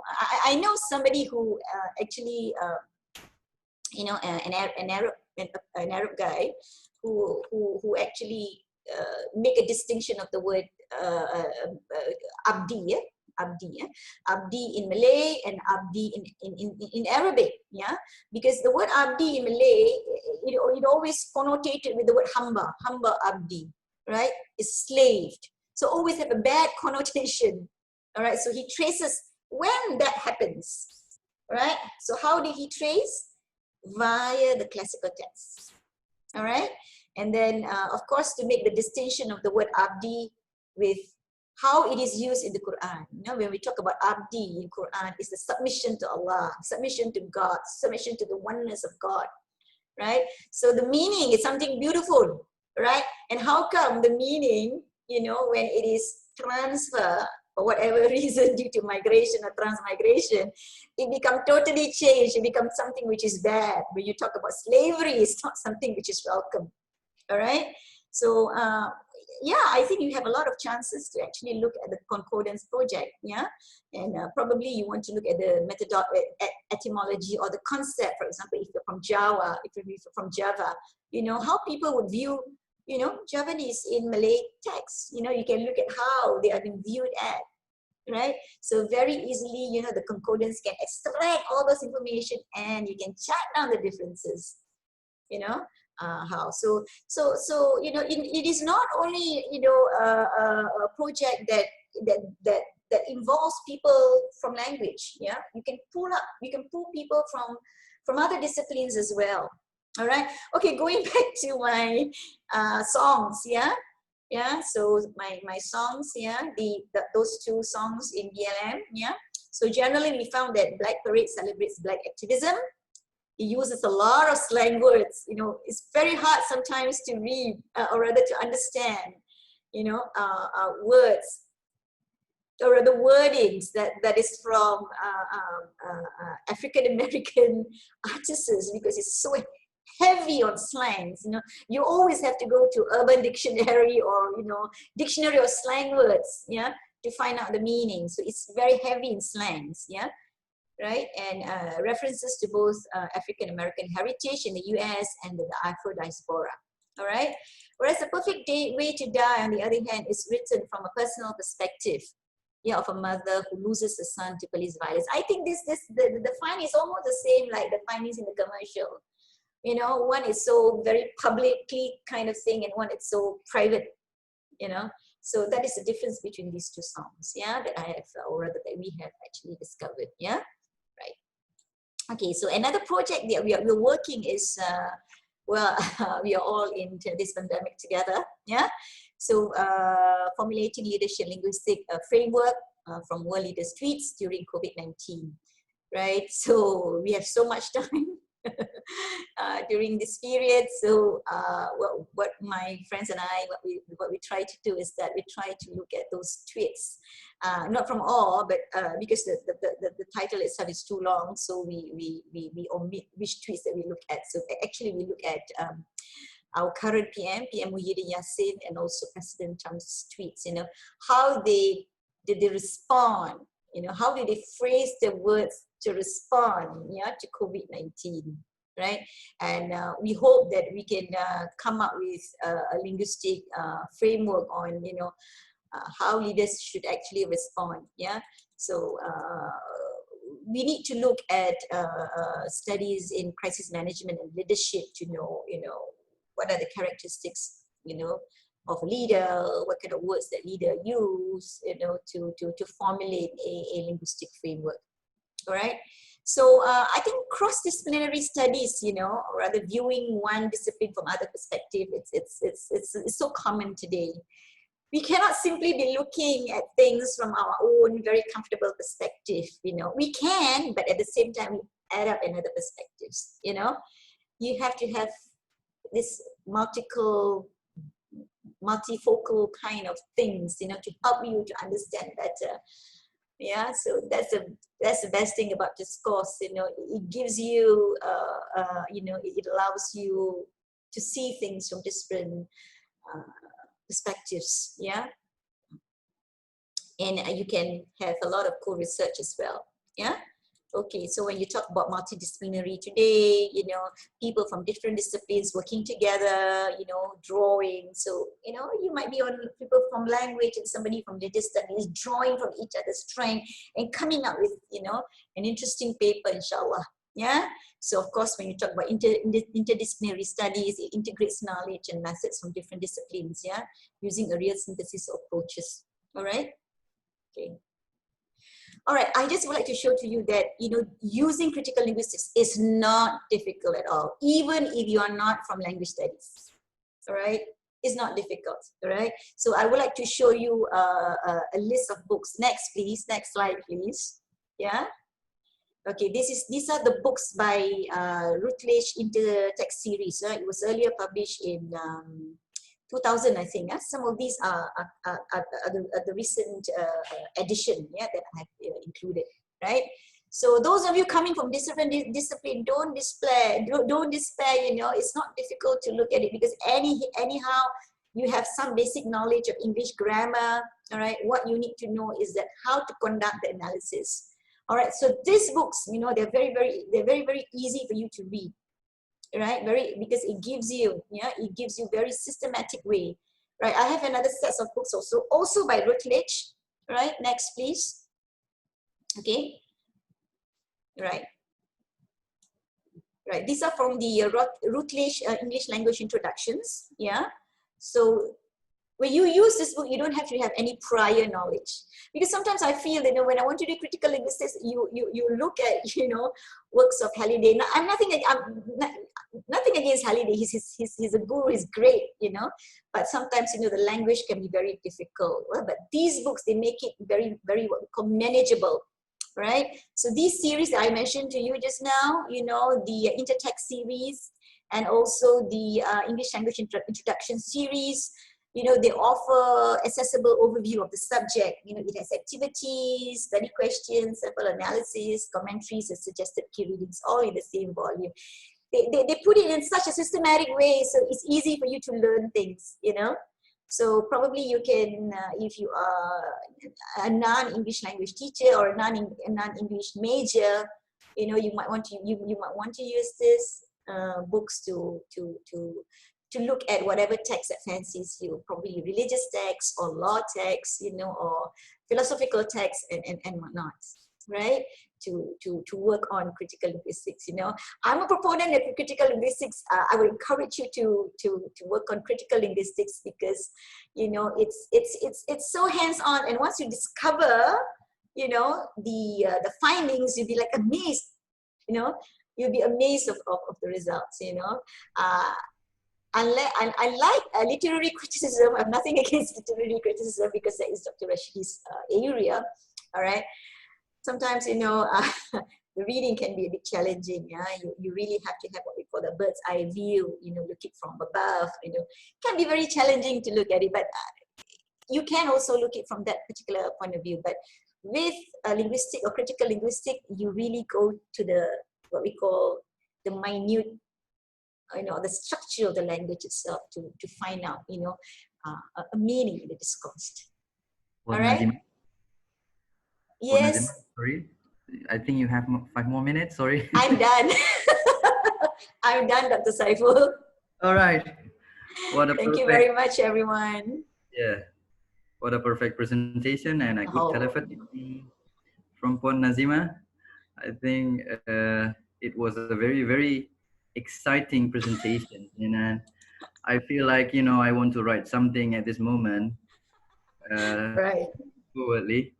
Yeah. By the way, I have also posted some works of Dr. Rashidi and Puan Nazima, articles and writings from Google Scholars, and from mine as well, if you like, as gifts for all participants who have been joining us from the very start.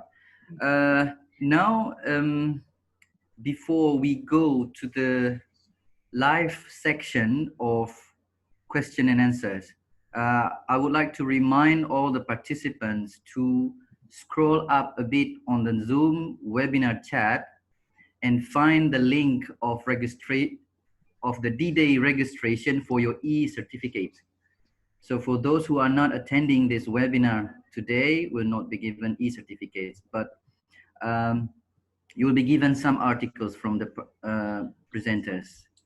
And I think we have questions. There are 4 questions. If Dr. Rashidi and also Puan Nazima can be so kindly to open the Q&A answers, you may answer by typing, of course, but I would say that the participant would like to have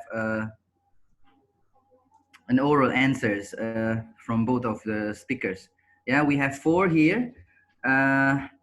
And should we probably also welcome, is there any participant who would like to raise hands to ask questions for the presenters and the speakers?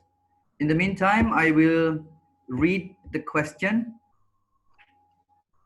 Yeah, okay, there are also requests, Dr. Rashidi and Puan Nazima.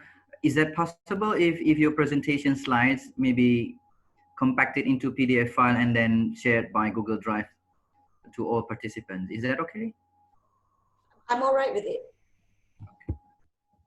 Okay, for Professor Nazima, there is a question, the first one from Denny Kodrat. I'm far from that, please. You know, I'm just Nazima. You say Amin, then you will be one of them. Not at my age. I'm retiring soon. From Denny Kodrat, I don't know from which campus or from where, but it's a very interesting question. I'm interested in doing research in CDA, especially related to linguistic topics over this.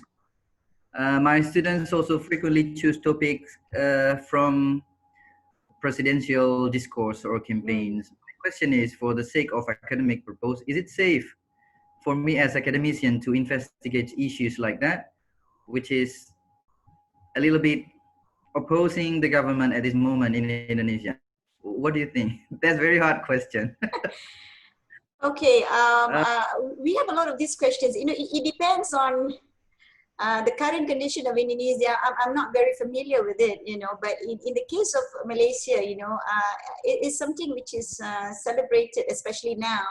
You know, even in the past as well, you know, if it is in the for academic purposes, you know, it's perfectly okay, right? It's just that, you know, don't make sure that you don't publish it in the newspaper, because that will be the consumption of the general public.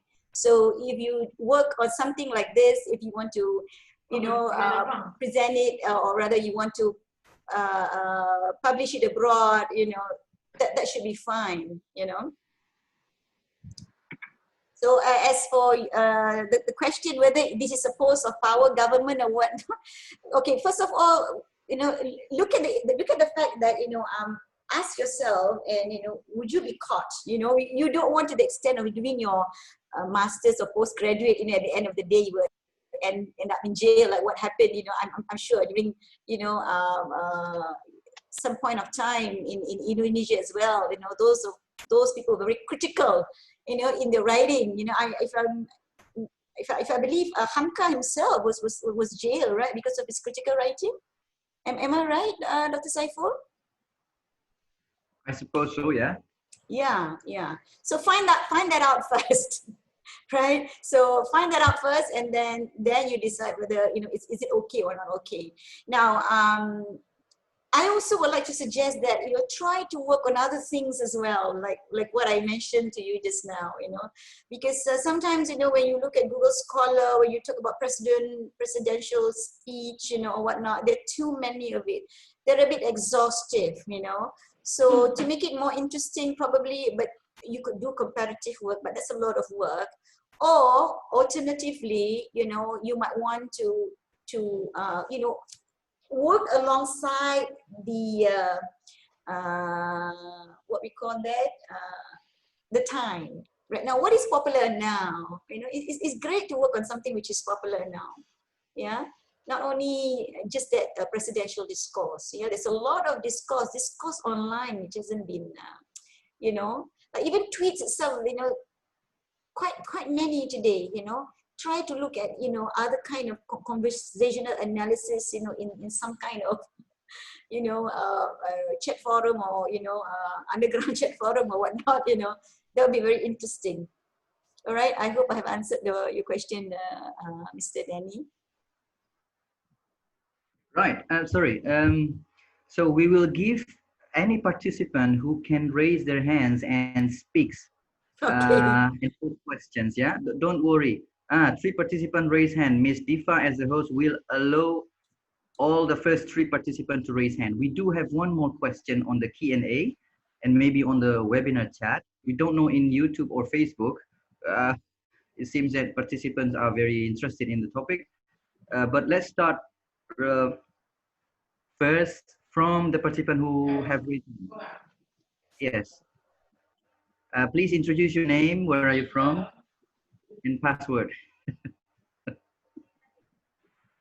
Yeah. Please, Ibu Susi, or anybody.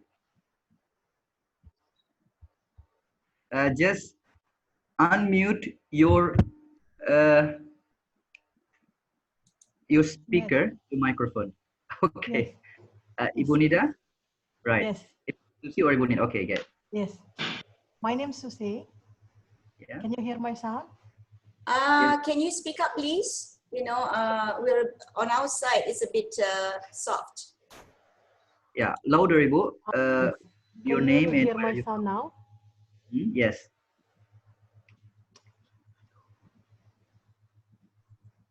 Please, Ibu. Hello?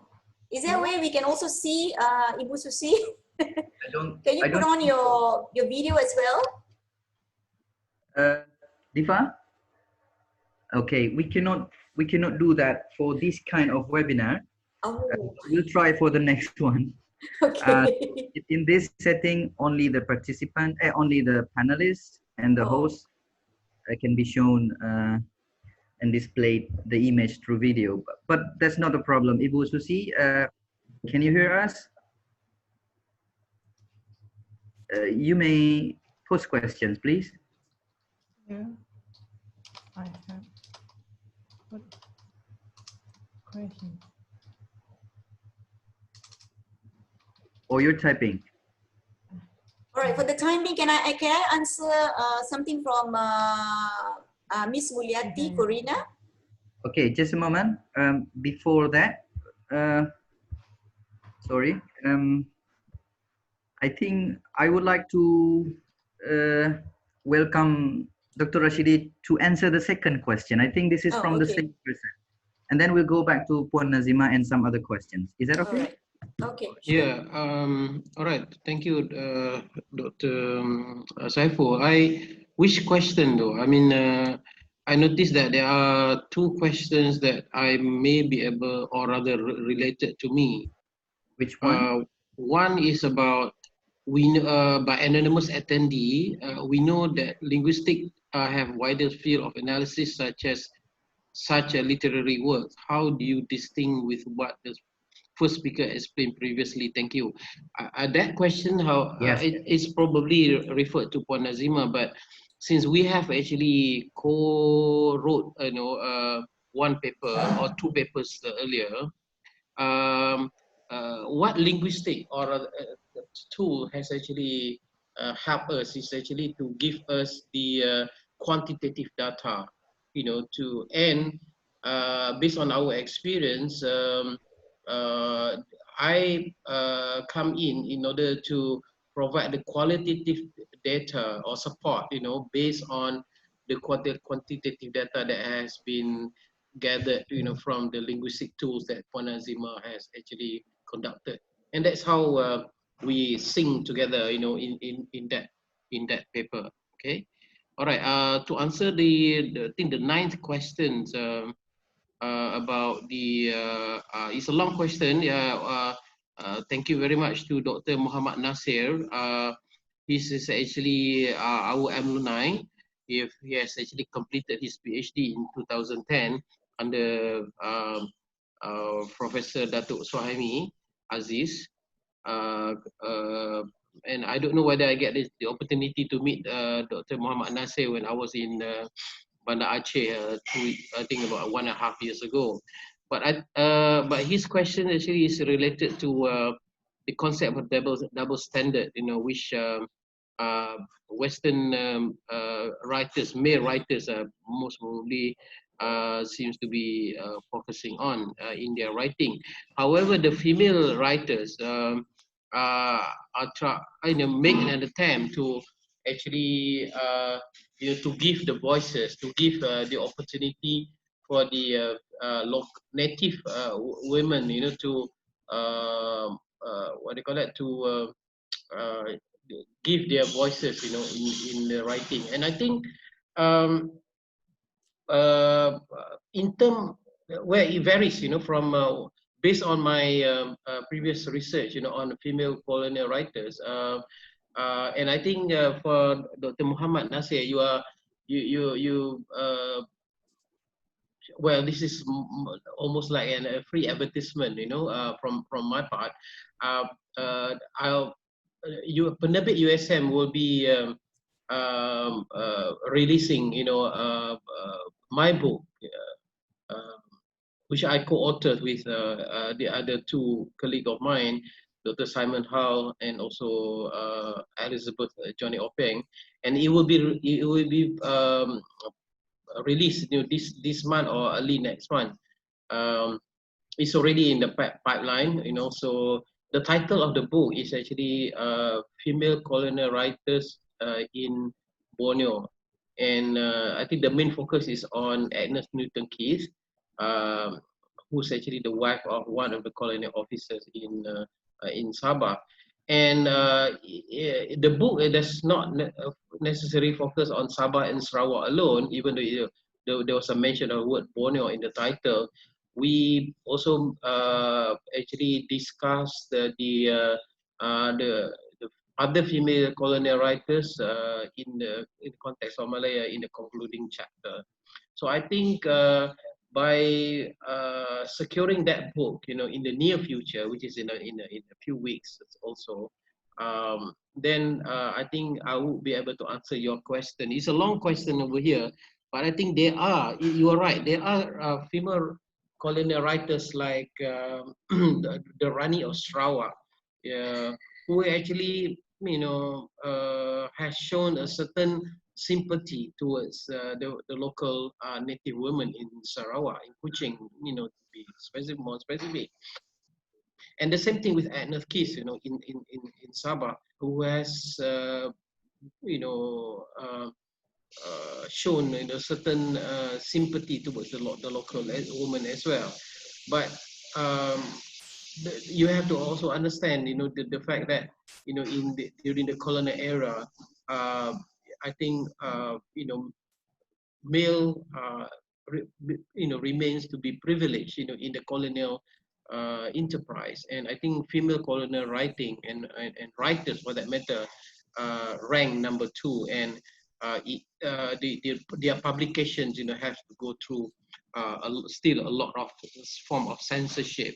And I think even the white female writers are still subject to this censorship, and they are also in a way being colonized, by their male counterpart, during the colonial era. So that is basically my answer. I hope I have answered Dr. Mohamad Nasir's question. Thank you. Thank you very much. Thank you very much, Dr. Rashidi. Inshallah, I think it's very clear. Let's go back to Puan Nazima. Yeah. Just a moment. I think both of the participants who raised hand, I think they have posed the questions on the Q&A section. Let's start with the second question. I'm also interested in conducting research by using discourse analysis method. Could you please suggest the application of discourse analysis in classroom context? And oh, okay, classroom context. All right, yeah. Which level though? We're talking about the primary level, secondary level, university level. I think it has to be specified. Well, it doesn't matter, right? I think I'll try to answer this question. Yeah, could you suggest the application of discourse analysis? Now, for example, when you look at stories, for instance, or you look at other texts like media texts and whatnot, you can start with the smallest unit. Yeah, so the smallest unit would be word, for instance. Yeah, so look at the word used. You try to compartmentalize them together. All right, what kind of words is used, and what does it suggest? So this is what you can do, right? I hope I've answered your question. Yeah, I think there's a very straightforward one. Yeah. I would like to continue, but unfortunately, I'm not the speaker. It's okay. Go ahead. Right. Because we have a lot of questions down there. We know that linguistic that's already been answered by Professor. Okay, the one about the humor, right? Yes, I think I think the answer is almost the same as the one posted by Danny. Yeah, you just get to know, what is the rule or regulation of your country. Yeah. So normally, I don't know, probably, in the case of Malaysia, if it's for academic purpose, very rarely, that they would interfere, right? So I have no idea, in the case of what we call Indonesia, right? And then the other thing is that in Malaysia, we have what we call ethics committee. It will have to go into that process, to see the suitability, of the particular research topic and whatnot. Yeah. So that is another thing that that you have to go through. Probably you can ask around with your postgraduate department. Are there such issues? Because you don't want to go through. You don't want to go through a project where you have invested in a lot of things and then coming up to the fact that, you're not allowed to work on it. So that is a pity, right? Yeah. So ethical or not ethical, it must be on a standard procedure. It doesn't mean that it is based on what you feel. We in academics, when we say something is ethical or not ethical, we have a procedure. Yeah, not simply because I feel it that I feel it so and so, therefore you cannot do. No, I think you have to go through those regulations. I hope I have answered your question, yeah, Mr. Jarjani.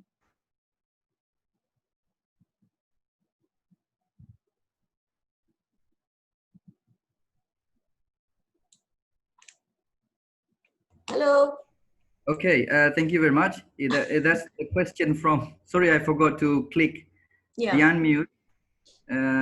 So that was a question from Dr. Jajani. I think he had published an article on that aspect, and I think he's preparing the what do we call lexicography, a dictionary. There are Chinese, the English words. I think it's interesting. Ibu Susi, now comes Ibu Susi. Question is from Sydney, Australia. Thank you very much, Ibu. We've been so far away, but we're now very close. Thanks for your presentation from Ibu Susi. To all the speaker, just wondering whether you can explain how to argue on the validity of discourse analysis research. There's also the questions posted on me by many people. Yeah. Well, I suppose you have to quote the literature then, of course, and every technique, there's always, the pros and the cons, but if, you are championing, discourse analysis, gear up your reading materials, get the latest reading materials and whatnot, in order to argue whether it's valid or not, that's what I could say. Thank you. Now we come to, I think she was the first one to post a question in the QA.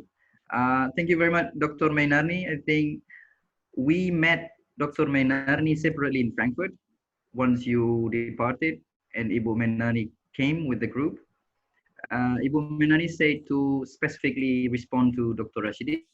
I always believe that all texts are basically social practices, including literary works. Yes, maybe as a symbol of protest and critiques and so on. However, it's the ideology of language which makes it not possible for our literary works to be globally accepted. What will you respond to this, Dr. Rashidi?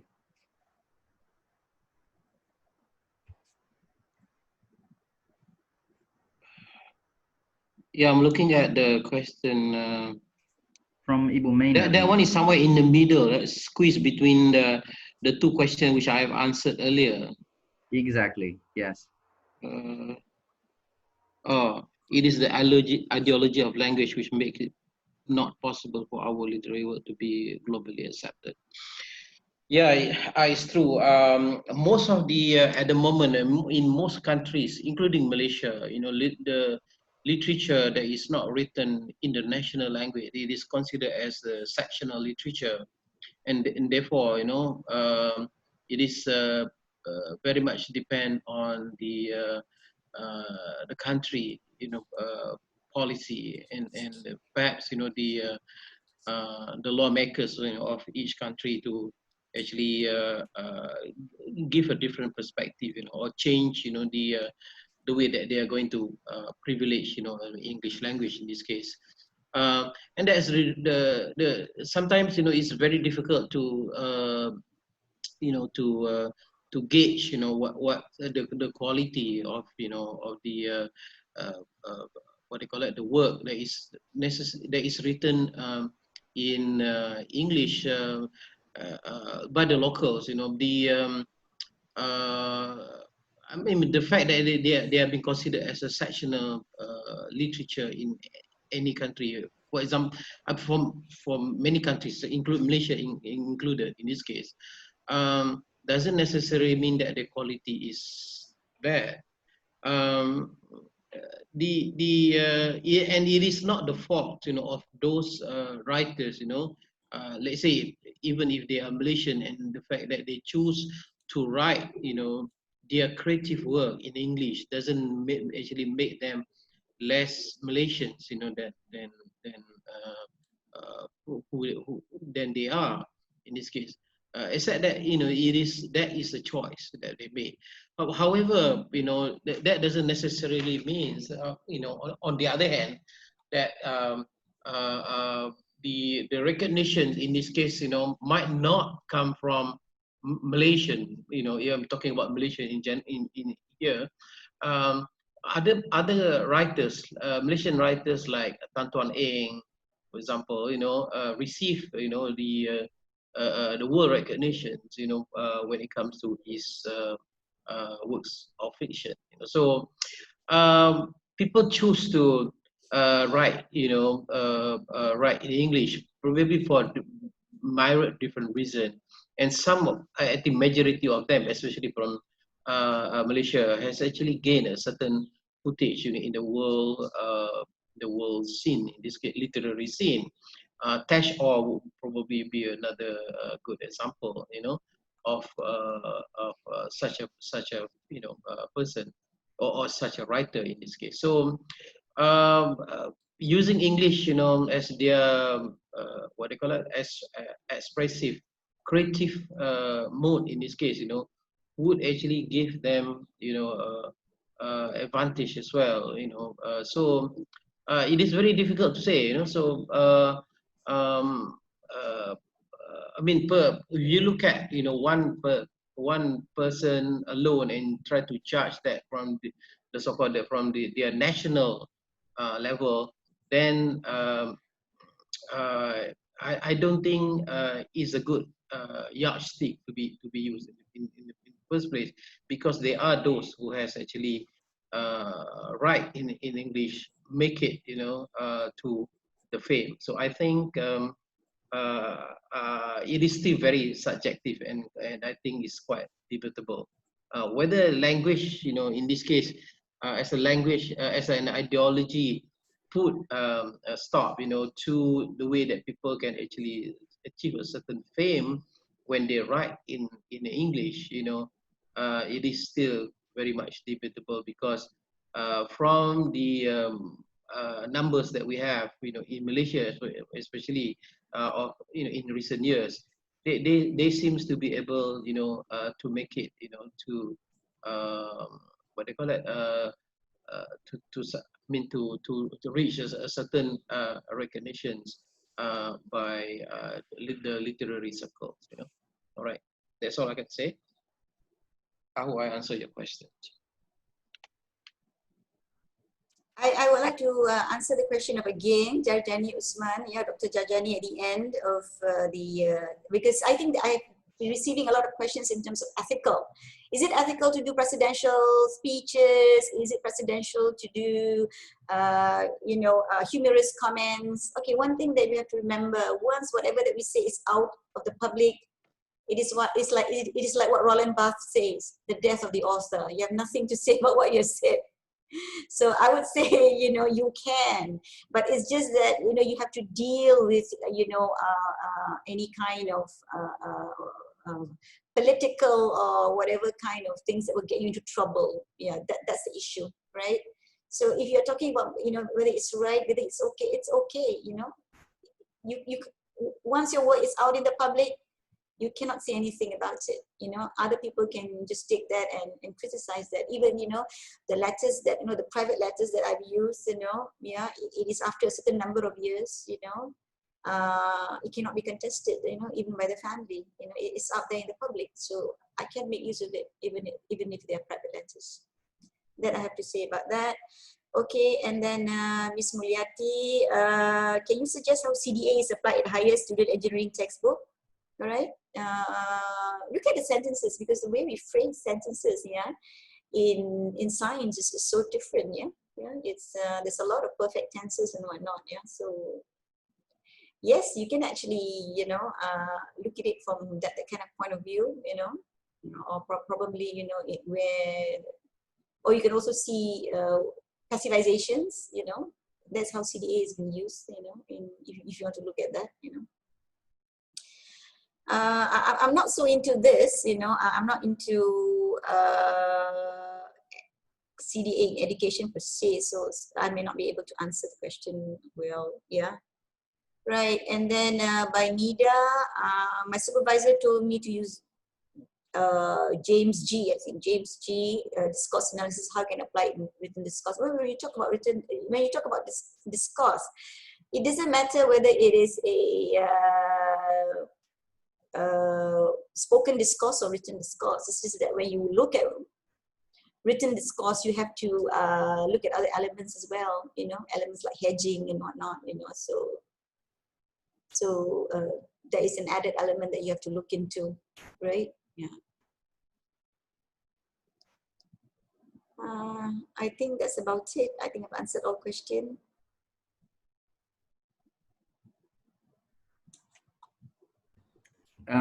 Just a moment. Just need to check what time is in Malaysia at this moment. It's 12:30 in Malaysia, so 11:30 in Indonesia. Yeah, can we have maybe around 10 minutes more? Yes, yes, no problem. If there are two or one more question, just a moment. Oh, I'm PhD student about G. That's been answered. One more. For Puan Nazima from Bu Mulyati Khorina. I'm teaching SP for students. I answered that, but I don't know whether it's what she wanted, because this is very much CDA education, So I'm not so much. I don't do so much work, or rather, I do work in education. I do, social studies. Okay, and I mean, I'll be able to answer, what she says. I just would like to ask if it's okay. I would like to ask some questions against ethics, because I received 3 questions here regarding ethics. I mean, what is it with ethics in Indonesia? Is there a governing body that check on you, or or would interfere into your work if it's? Is there such thing as what is appropriate or deemed appropriate in Indonesia? I don't know. That's a very tough question. Again, I suppose it's happened, not only in Indonesia, to a particular time of political and social settings. It's difficult. it's difficult to say like Dr. Rashidi has been mentioning earlier. I won't comment much about that, but I think one way to get our article through is by staying on both sides of the coverage, and what we present is not ideologically written uh, findings, for examples, but if it's true, then you can maybe publish. If it's too difficult in Indonesia during the particular times, like it's been mentioning, maybe to some other journals abroad. Uh, and the second thing, I know that Professor Rashidi would like to say something, but before that, there's one question about the validity in discourse analysis. I've been given so many questions about this, to be honest, and the thing is, I always propose to them is that, look, discourse analysis. There are two ways of seeing at discourse analysis and other types of text analysis or text studies. One is the general way of seeing this, mostly from sociological or sociology, for example. They tend to see that discourse analysis and text studies is not the main material, is not the main method, is not one independent approach in academic research. Because they rely very much on collecting the data on the field. So for example, so that's what I have been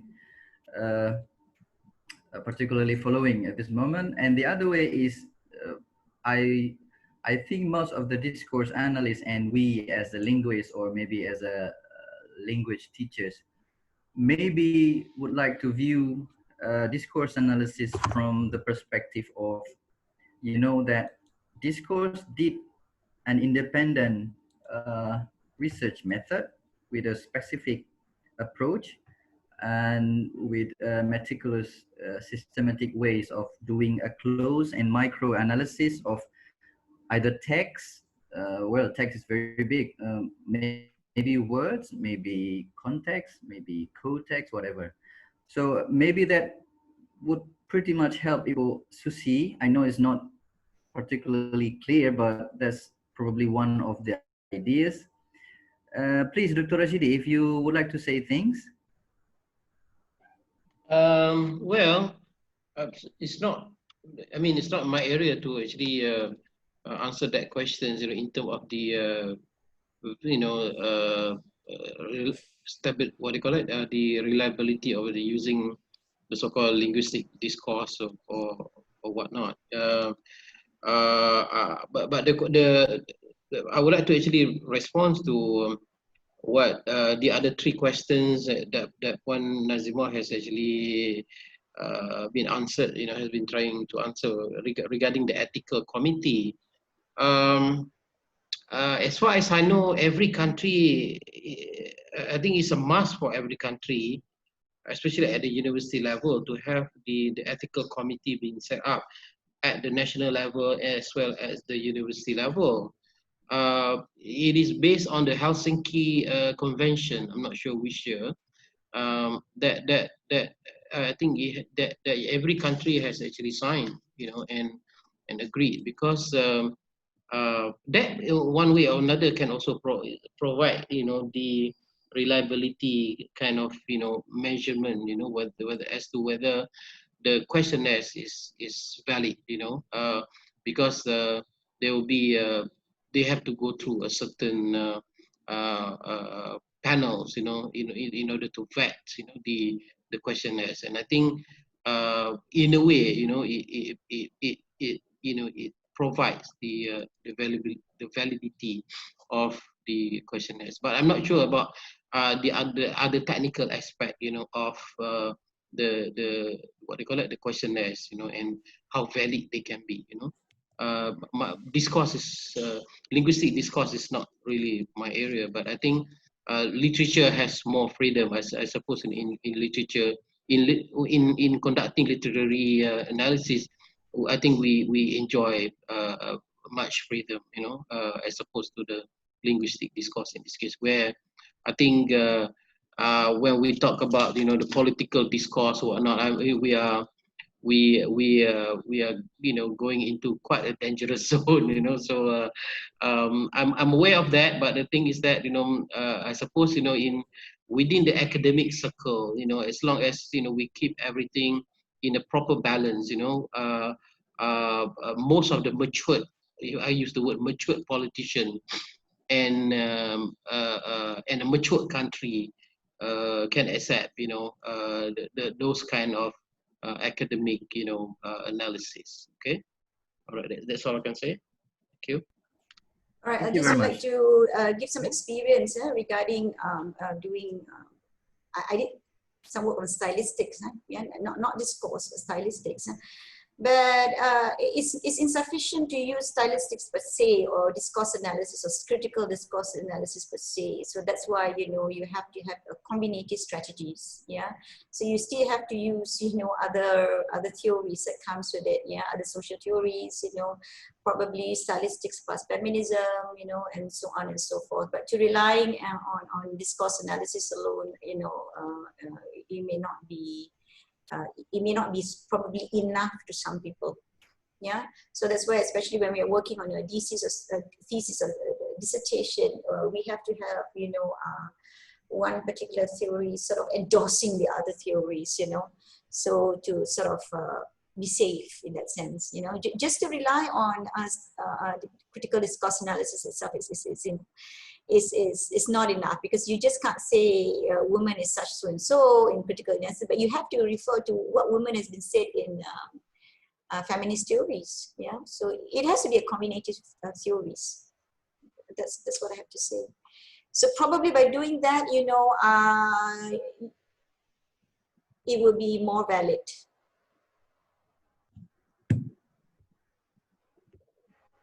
Okay, thank you very much. Oh, that would probably conclude from both of the speakers of what we've been discussing from the last 2-3 hours. Is a very exciting, once again, and mind-blowing discussions. And I believe that all of us have taken some important points from the discussion and presentations. And we would also like to make a specific notes. I think there are some comments, like from, I think, Pak Irsyad. I just responded that Pak Irsyad wrote, well, the basic the discipline of Pak Irsyad is financial accounting, and I said, yeah, there's not a problem. Like like Puan Nazima said, I also have a draft of article with somebody else on the rhetorical analysis of the financial reporting. I think that's possible. So we need to go cross-discipline to make you know, to make text, literature, and discourse analysis to become much more accessible for cross major experts. And what else? Maybe anything else from the speakers? As photo session has been reminded by the host. Thank you very much, Ms. Diva. That's the most important thing. All right. Well, I I'm think not very good looking on. Sorry. Yeah. Yeah, I think no. I just would like to you know, because I have a class, you know, and then we are going for lunch before I go for the next class. So I would like to you know, express my gratitude to Dr. Saiful and also PPI in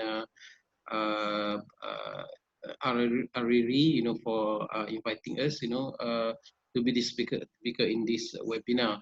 I have another one with USU and also Harapan next week. So, and I think this is, you know, a very good effort. You know, we are really taking advantage, you know, of this, what they call it, the pandemic, COVID-19, you know, in order to collaborate online. And I think, you know, we really make use of this opportunity, you know, to still, you know, get together and learn something from each other. You know, I hope Dr. Saiful also wouldn't mind, sharing, with us later on with our respective, institution, by sharing your area of expertise, to my English sections in USM and perhaps in academic pengajian bahasa in UITM. All right. Once again, thank you very much, for having us this morning. Thank you very much as well. Yeah. Can we have a short photo session? Can it be quick? It's possible, yeah. Hold on. I don't have a really good hair day today, so. Okay. Sorry, I'm not very good looking, Adrian, so don't worry. Okay. Who's going to say 1, 2, 3? Okay. Okay, just a moment. Give us some 30 seconds. 1, 2, 3. Smile. Okay, done. Okay, it's done. Thank you very much once again. Thank you so much. Okay. Right, I apologize for any shortcomings. Yeah, Yeah. Academia always apologize at the end of every presentation. Yeah, not normal, I suppose. Thank you once again. Stay safe, everyone. Stay safe. Yeah, take care. Yeah.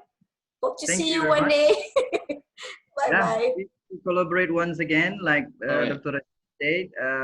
So I just would like to remind everyone, all the participants, to fill the registration form, and we will send you the certificate in the next 1 or 2 days at the latest. Thank you very much for your participation.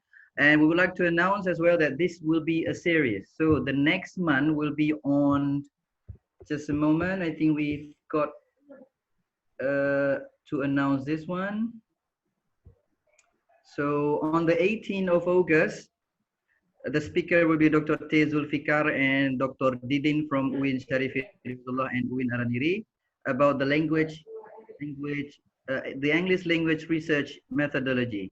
So stay tuned with us. There will be 18th of August, one day after the Indonesian National Independence Day. And on September, there will be another talk with Ibu Dr. Mainarni about the language of the youth on social media on the 2nd week of September. Thank you very much once again. So it's a very good start. All right. Please invite us, in the WhatsApp group so that we will be able to follow, the 2 webinar series that you just mentioned. All right? Yes, thank you very much. Okay. All right. We would like to also have your information from your university if you have any events, Professor. And also for all participants, please feel free to communicate further with both of our speakers and us. I just would like to proudly say that I hope that I can work together with Professor Rashidi, because I'm working on a paper with Puan Nazima, but I need to slow down a bit. And also I would like to invite everyone to collaborate one another here. We have so many participants from different fields of disciplines. I think it will be a great work. And that's all from us. Thank you for having us also here. Thank you, Miss Ikhwana Diva. Thank you, the ICT team, Pak Gufran and friends. They did a wonderful job streaming us online to other part of the world, from Sydney, from New Zealand, from England, from Malaysia, from Indonesia, from everywhere, through Facebook live streaming and YouTube live streaming. Thank you very much. Okay. See you again. Assalamualaikum warahmatullahi wabarakatuh. Have a good day.